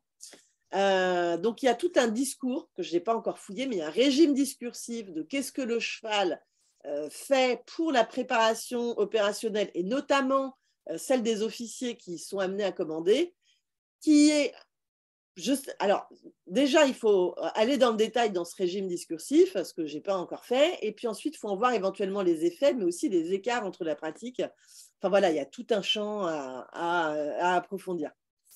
Un exemple plus concret de prépa-ops, nous, on a observé un stage expérimental qui est organisé, alors donc conjointement entre le 121e régiment d'artillerie, l'école militaire d'équitation et la direction générale de la formation du CNSD, donc du 7 au 12 février 2022. Donc, c'était une dizaine de participants et de participantes. Il y avait 3-4 filles avec leur caporal-chef. Donc, c'était des jeunes entre 20 et 25 ans, militaires du rang.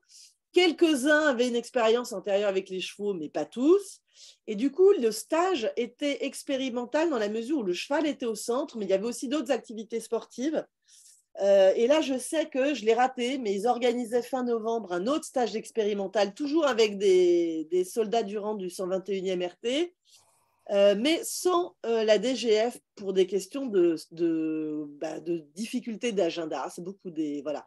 Les sports de la défense, quand même, c'est des gens à qui on demande de faire beaucoup de choses avec peu de ressources humaines, en fait. Donc, ils sont souvent assez débordés. Mais en soi, ça parle beaucoup de la difficulté qu'a l'EME et éventuellement les autres structures du CNSD à réellement s'articuler ensemble. Peut-être, hypothèse. Je pense qu'il y a quand même des choses à observer là-dessus, mais encore une fois, mes conclusions ne sont pas définitives.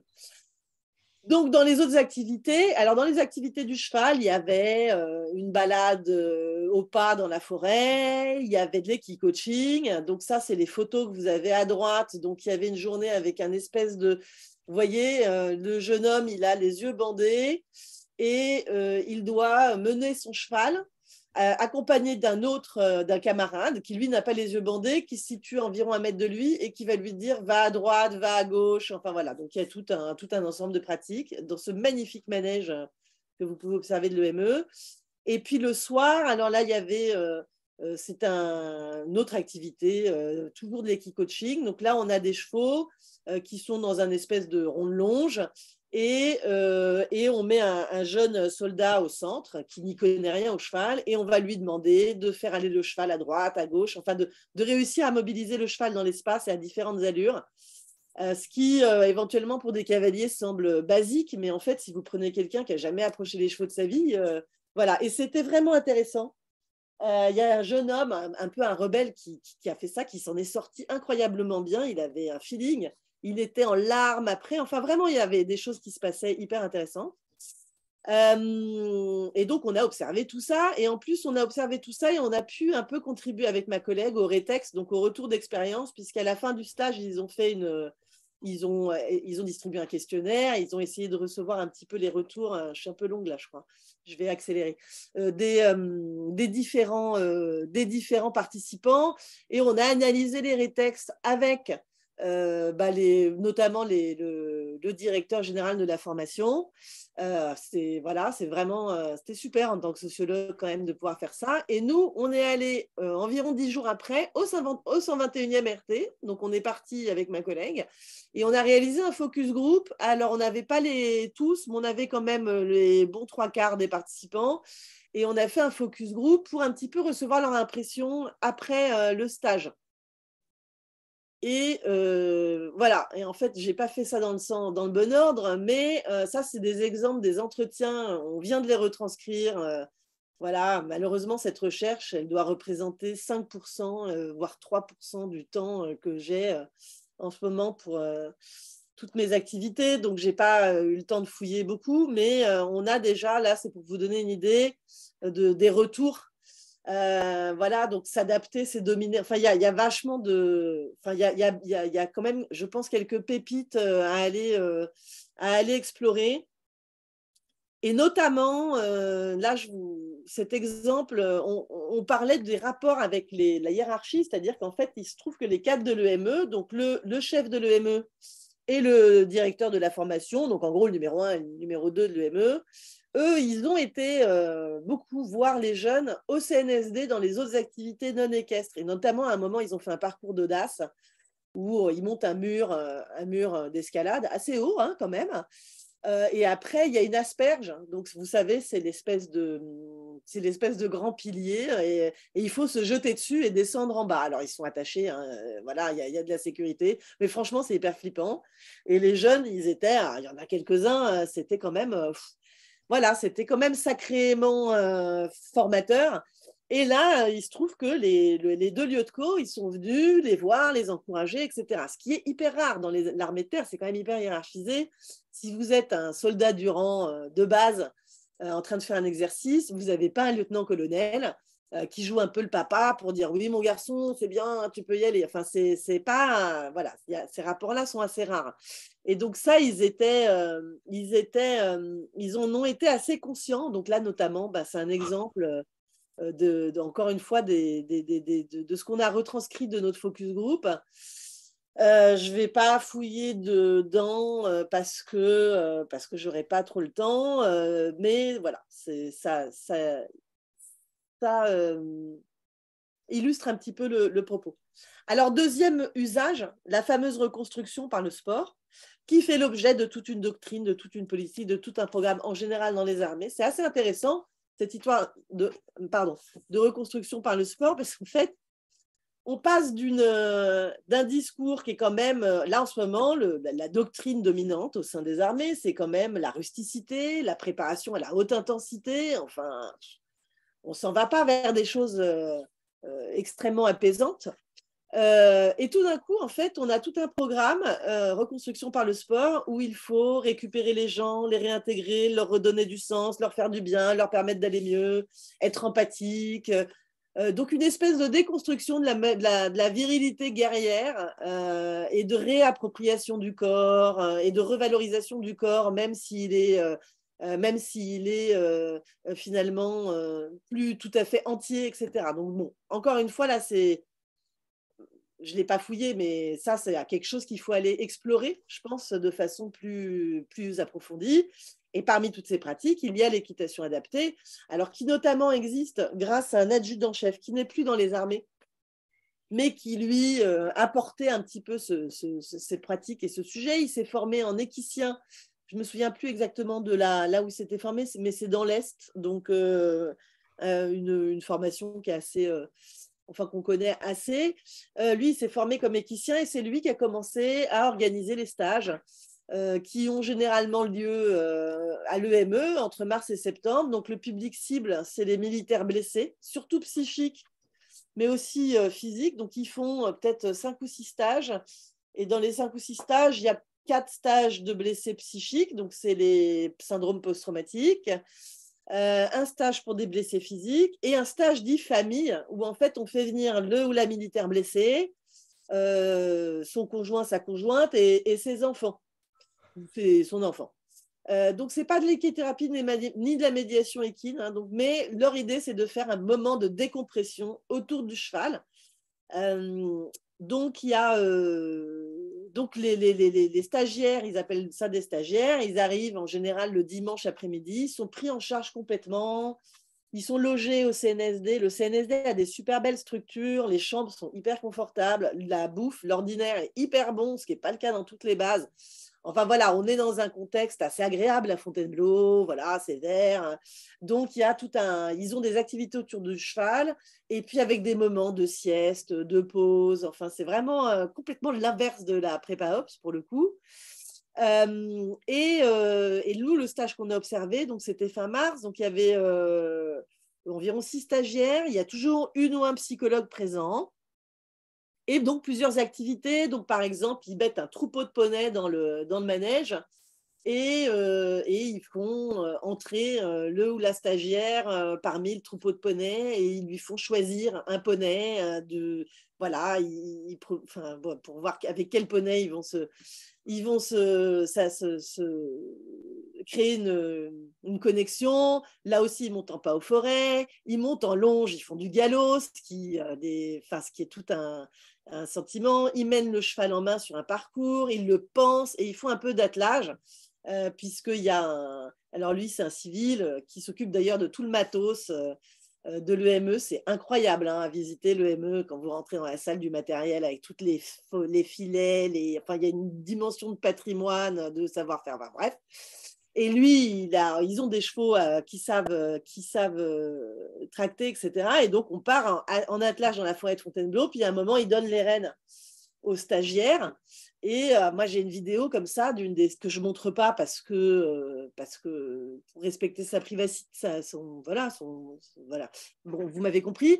Mais alors, je me souviens de cette vidéo où elle avait un visage, mais où elle était hyper heureuse et en même temps hyper flippée. Donc, vraiment, c'est quand même des moments qui sont assez intenses. Et que du coup, en tant qu'observante, on partage forcément parce que nous, on passe 5 jours avec eux, on bouffe avec eux, on prend un café avec eux le midi. On a, du coup, certains et certaines d'entre eux nous ont raconté pourquoi ils étaient là, ce qui leur était arrivé, etc. Donc, du coup, là, j'ai pas le temps de montrer la petite vidéo, mais j'avais regardé, il y a une vidéo, alors UNEO, c'est la mutuelle des armées, et il y a une petite vidéo sur comment fonctionne l'équitation adaptée, et c'est assez rigolo parce qu'en fait, si vous regardez la vidéo, c'est genre la musique, genre super, du sport, de la vidéo, on s'occupe des gens, alors que c'est pas du tout ça l'ambiance, donc il y a quand même un certain décalage. À savoir, pour finir sur cette équitation adaptée, que du coup, on met vraiment l'affect au centre des échanges. Il n'est absolument pas question de parler de l'origine de la blessure. Alors, c'est possible, mais ça n'est pas possible. C'est à ça que sert la psychologue. Ça peut arriver dans les stages qu'il y en ait un ou une qui craque et qui a vraiment besoin d'avoir un moment à part pour discuter avec la psy. Il y a aussi une mise à l'écart de tout ce qui concerne le jargon cavalier pour privilégier les aspects sensoriels, toucher, les odeurs, émotionnels, le plaisir, la peur, la surprise.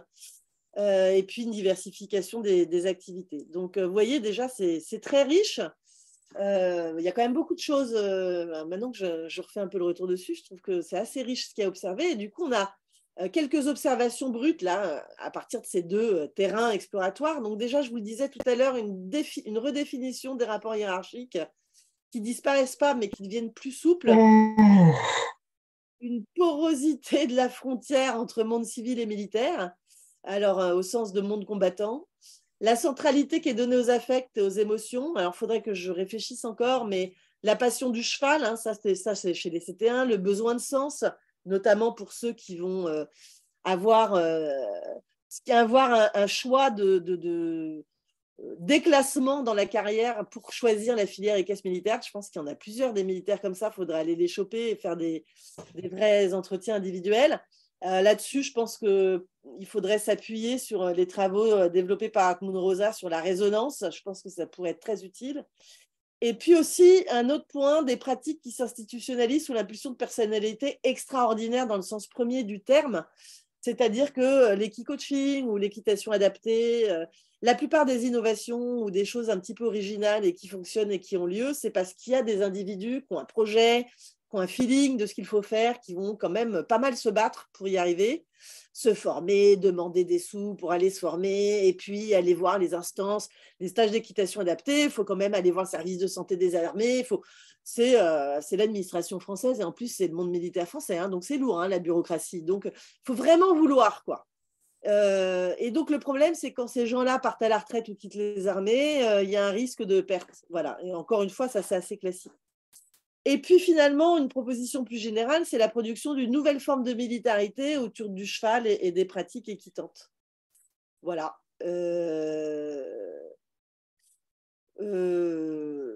Donc, en général, conclusion, oui, c'est ma conclusion, c'est très bien. Donc, on peut, pour l'instant, ce que je peux dire, vite fait, hein, c'est que la prépa Ops et l'équitation adaptée sont très appréciées par leurs bénéficiaires, donc la population non cavalière. On a un cheval qui est assumé en tant qu'outil. Alors, il est assumé en tant qu'outil, par exemple, dans l'équitation adaptée, les stagiaires, ils ne voient pas le cheval comme un outil. Mais le responsable du stage, pour lui, le cheval est un outil. Hein, c'est ça que je veux dire. Alors qu'il va être plutôt considéré comme un collaborateur dans les autres domaines d'activité équestre, dans la filière équestre militaire. Ces deux activités qui ont le potentiel de sortir l'équitation militaire de sa niche avec quand même plusieurs limites, donc un désintérêt, voire, je pense, peut-être des rivalités, j'en sais rien, il faut fouiller, des autres entités du CNSD, donc qui laissent les équitants en marge, qui peut-être eux-mêmes entretiennent cette marge, enfin voilà, à fouiller, voilà. Des initiatives aussi, comme je vous l'ai dit, qui reposent trop souvent sur la volonté individuelle, donc je ne vais pas répéter, et finalement, la difficulté d'étendre ces pratiques sur le territoire, parce qu'il faut équiper les sections équestres militaires aussi bien en personnes compétentes qu'en chevaux ou en structure. Voilà, j'ai fini. J'espère que ce n'était pas trop long. Je vous remercie. Et je suis preneuse de toute suggestion. Voilà, hein, je suis complètement néophyte dans ces domaines-là. C'est vraiment exploratoire. Donc, je suis très, très friande de suggestions, quelles qu'elles soient. Merci beaucoup. Non, c'était très bien au niveau du temps, au niveau du PowerPoint aussi, tu vois. Tu n'avais vraiment pas besoin de t'inquiéter, non, c'est très chouette à voir. Est-ce qu'il y a des questions, des réactions? J'ai vu que certains avaient rallumé des caméras. Donc, Hélène, je pense que tu avais quelque chose. Juste attendez, je vais enlever le partage d'écran et comme je suis complètement flippée comme Nana, si je le fais, je ne vais pas pouvoir écouter la question en même temps. C'est bon. Ok, bah non, mais merci beaucoup en tout cas pour ta présentation et pour le spectre que tu ouvres. Et donc, je vais laisser Hélène poser sa question. Je crois que Vanina peut-être voudra parler aussi. Oui, merci beaucoup. J'espère que ça va fonctionner parce que ma connexion est vraiment pas terrible. Donc, est-ce que vous m'entendez bien? Ok, bon, j'espère que ça va se maintenir. Merci beaucoup pour cette présentation qui était absolument passionnante parce que c'est vrai que moi, je travaille donc sur les politiques publiques de la filière équestre, mais du coup, il y a une grosse partie qui concerne évidemment l'équitation militaire et que du coup, je suis ravie que ce soit exploré par quelqu'un et surtout que cette manière-là, j'ai appris énormément de choses, donc c'était très bon. Il y a deux questions qui sont assez différentes. Je ne sais pas si je pose les deux maintenant et comme ça, vous répondez un peu comme vous voulez. Enfin, peut-être c'est le plus simple. Alors, j'en ai une qui concerne spécifiquement les axes que vous avez développés sur les pratiques donc carriérielles. Et vous m'avez pour, je reprends le terme, sur le cheval et la reconstruction par le sport. Est-ce que vous observez des liens avec, donc vous avez dit que c'était pas de l'équithérapie précisément, mais est-ce qu'il y a des liens avec l'équithérapie qui est une pratique qui se structure, qui s'institutionnalise aussi de son côté, donc notamment de formation. On n'entend pas très bien, Hélène. Si tu peux peut-être essayer de parler un tout petit peu plus lentement ou la marquer en même temps. On a entendu le lien avec l'équithérapie, mais après, ça a un peu coupé. Pardon, j'ai essayé d'augmenter mon micro. Je vais essayer de parler lentement. Je suis désolée. À la campagne, on n'a pas trop de connexion. Oui, je disais, est-ce qu'il y a des liens quand même avec l'équithérapie civile, que ce soit au niveau de la formation, des encadrants des stages, au niveau d'un certain partage des valeurs, d'une certaine approche des équidés. Voilà, c'est quelque chose, parce que l'équithérapie civile est quelque chose qui se développe beaucoup, qui s'institutionnalise avec voilà, de plus en plus de formations. Bon, c'est encore balbutiant, mais ça ça se développe. Donc, est-ce qu'il y a des liens civils-militaires sur cette question-là? Et ma seconde question, qui n'a pas grand-chose à voir, concerne un peu plus largement ce que vous avez abordé au début dans votre introduction, et notamment sur donc les... Ah, vous entendez la musique, pardon. Oui, vous disiez, ça concerne plus globalement ce que vous avez abordé dans l'introduction sur les cavaliers sportifs militaires. Et donc, je me posais la question de la représentation de genre, puisqu'on a vu dans la présentation précédente qu'il y avait donc une énorme proportion de femmes pratiquantes de l'équitation. Et dans votre discours, on avait l'impression qu'il y avait quand même d'hommes. Voilà, je voulais savoir un petit peu si on retrouve des logiques de proportionnalité plutôt du côté militaire et qui du coup se retrouve dans l'équitation militaire, ou alors plutôt du côté équitation civile qui se retrouve du coup dans l'équitation militaire. Comment est-ce que voilà, et ensuite ce que ça implique, ces représentations de genre sur l'appréhension du coup de la pratique sportive avec les chevaux. Ça, c'est peut-être un peu en dehors de votre sujet, mais c'est quelque chose qui m'intéressait. Merci beaucoup en tout cas. Oui, non, merci. C'est pas du tout en dehors de. Je vais commencer par la deuxième question. C'est pas du tout en dehors de mon sujet. J'ai passé 15 ans à faire des études de genre et notamment à travailler sur la mixité dans les armées françaises. Donc, du coup, franchement, je l'ai pas choisi pour mettre au centre par un petit peu stratégie pour avoir des rapports et des accès au terrain privilégiés. Mais c'est évidemment un truc que j'ai en tête de façon systématique. Et alors, en fait, c'est marrant parce qu'on est un peu entre les deux. Alors, dans les CT1, là, ils étaient 10-12. Enfin, au moment de la promo, c'était 50-50.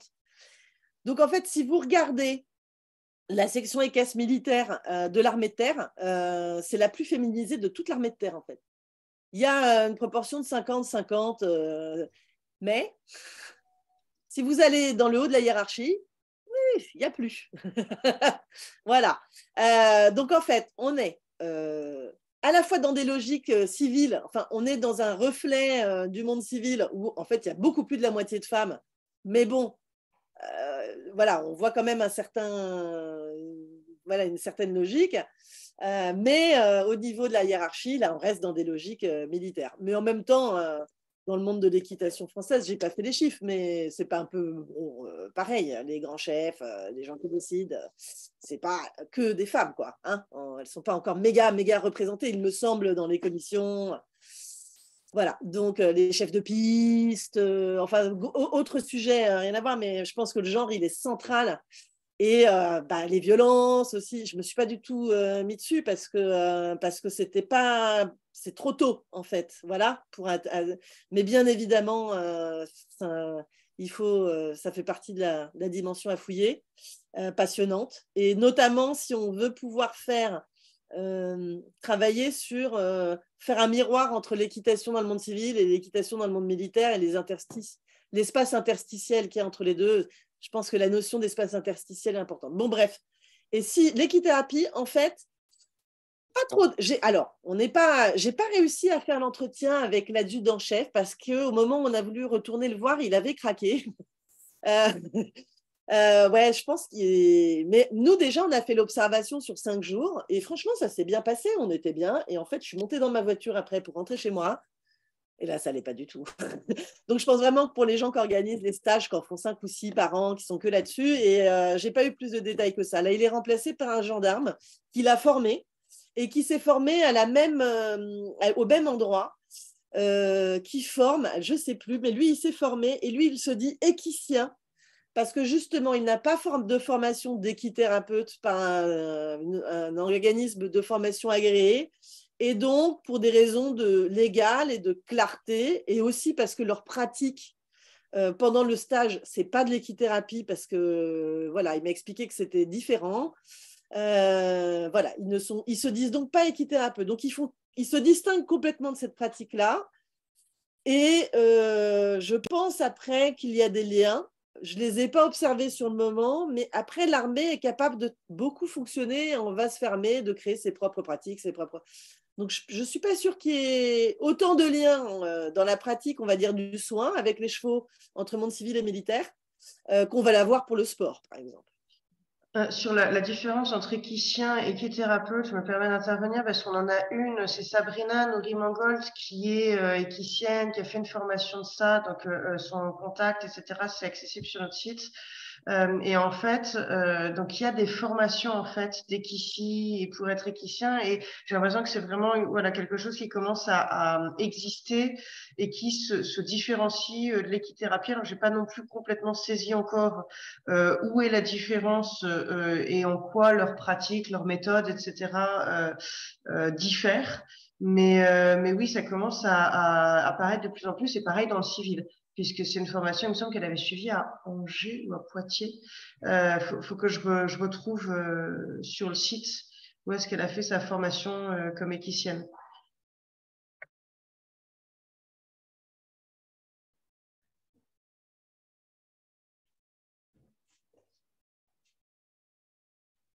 Oui, Angèle, je ne sais pas si ça répondait, Hélène, je ne sais pas si ça répondait à votre question. Ouais, c'est bon. Est-ce qu'il y en a d'autres qui avaient des questions pour Camille? Alors, Vanina, vas-y. Bonjour, merci beaucoup Camille pour cette présentation. J'ai appris beaucoup de choses, c'était vraiment très très intéressant. Sur cette question de la professionnalisation et du groupe professionnel un peu spécifique, alors moi j'ai travaillé un peu dessus, enfin, un peu beaucoup d'ailleurs, dans ma thèse, à partir de l'entrée sur le travail animal. Et si cela peut aider, il y a les travaux de Sébastien Mouret sur les chiens militaires. Et puis, moi, dans ma thèse, j'avais fait un focus. J'étais allée voir les chevaux de la garde républicaine et les chevaux de la police de Tours. Et j'ai rédigé un article sur ce focus où, justement, ce que je montre, c'est qu'il y a une identité professionnelle qui se crée et qui est propre, enfin qui semble propre aux cavaliers et à leur rapport, parce que justement, les chevaux sont vus comme des acteurs. Moi, dans mes entretiens, il y a, que ce soit police de Tours ou garde républicaine, il y a une opposition entre la représentation de la hiérarchie, qui en effet en fait un outil, et l'opposition de ceux qui travaillent au quotidien avec eux, et d'ailleurs qui sont, entre guillemets, révoltés de cette vision hiérarchique de l'animal.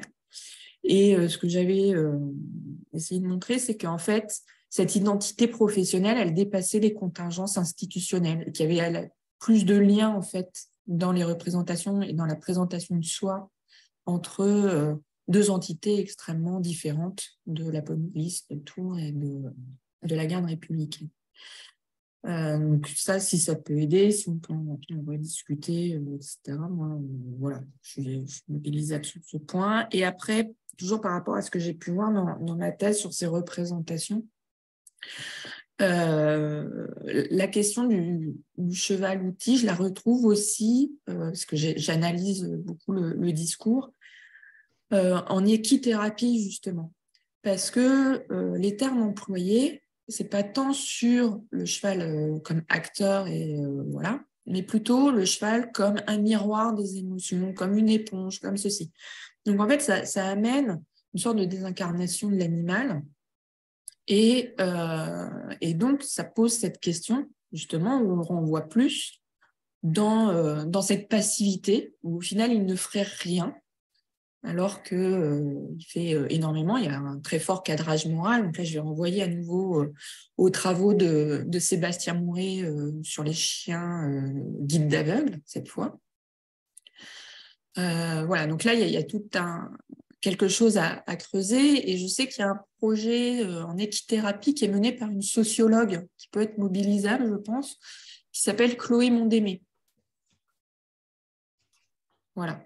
Donc là, elle peut être aussi une ressource, je pense.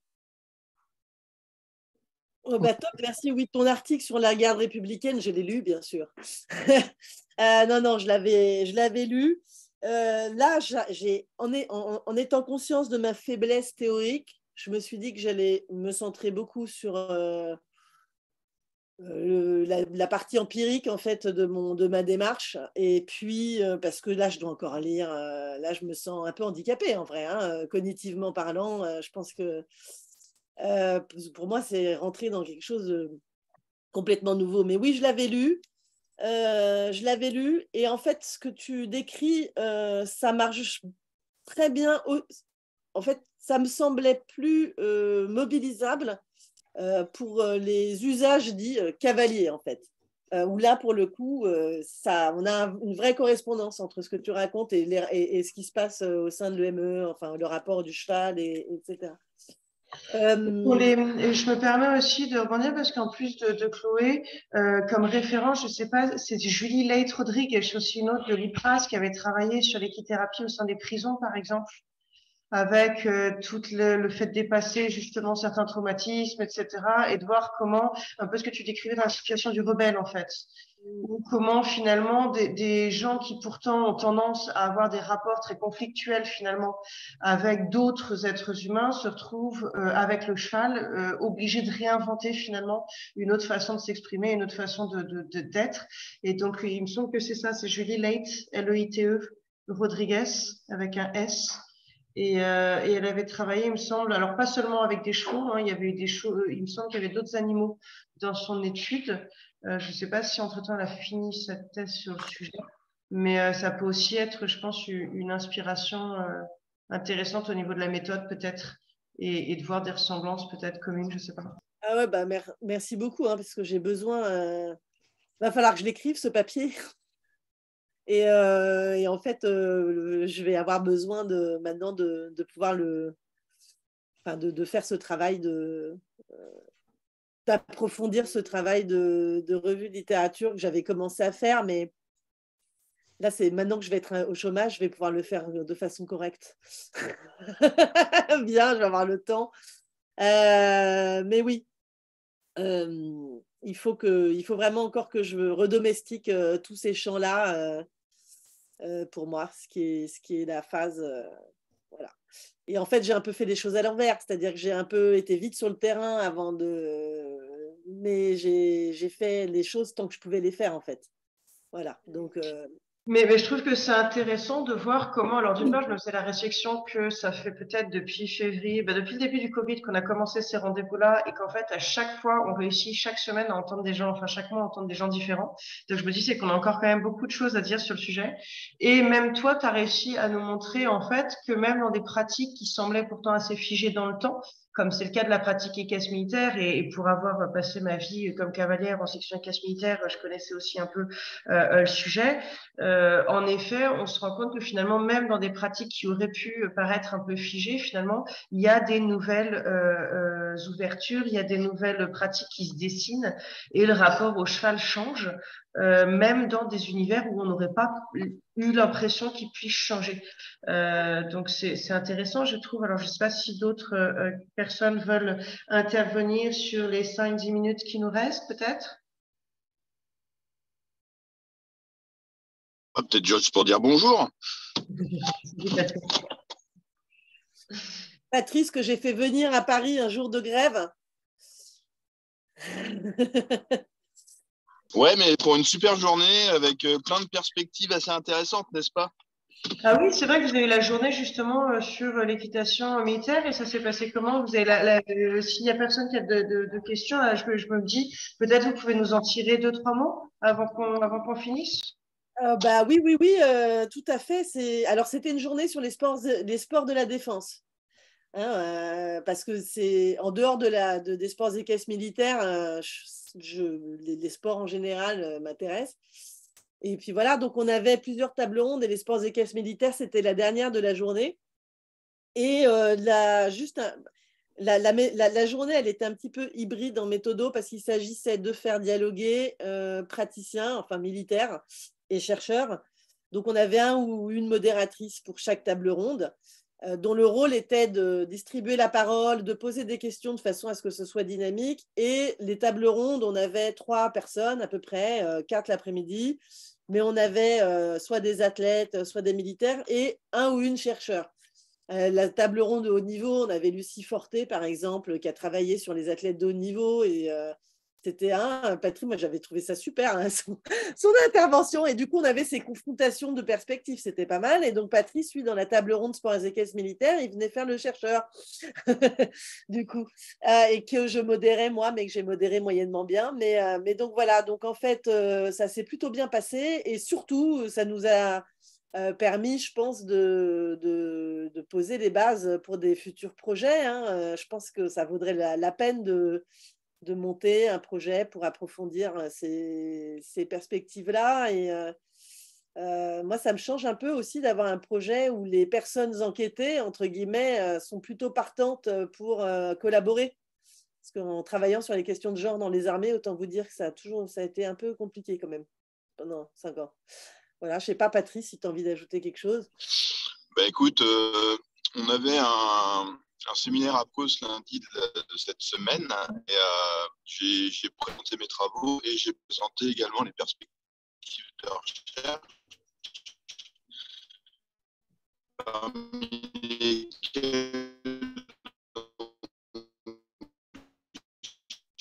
On ne t'entend pas bien du tout, Patrice.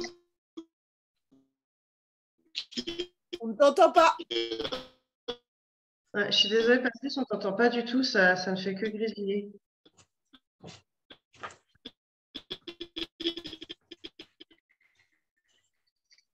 La problématique, les interactions, un sujet qui m'intéresse. Est-ce que c'est mieux? Est-ce que c'est mieux? Un petit peu, mais ça grésille. Vous m'entendez? Allô, allô? Ouais, c'est un peu mieux, mais il faut que tu recommences tout. Vous m'entendez mieux? Essai. Une fois, 2 fois.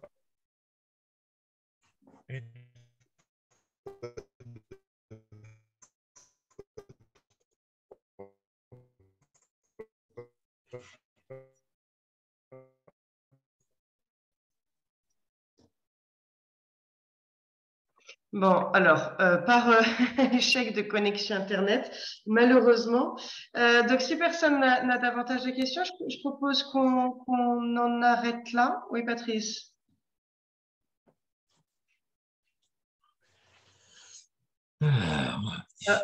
Oui, François, une observation? Non. Non. Ravi de vous avoir quand même parmi nous, enfin de t'avoir avec nous. Alors, s'il n'y a plus de questions, eh ben, je vais vous proposer de vous laisser aller déjeuner. Puis merci encore beaucoup pour ces 2 interventions vraiment très intéressantes. Je vais essayer de mettre ça en ligne très rapidement d'ici la fin du week-end. Et puis, Patrice, si jamais tu veux nous expliquer, même par mail, on sera ravis certainement d'avoir ce compte rendu-là, parce que malheureusement, là, le son ne l'aide pas. Voilà.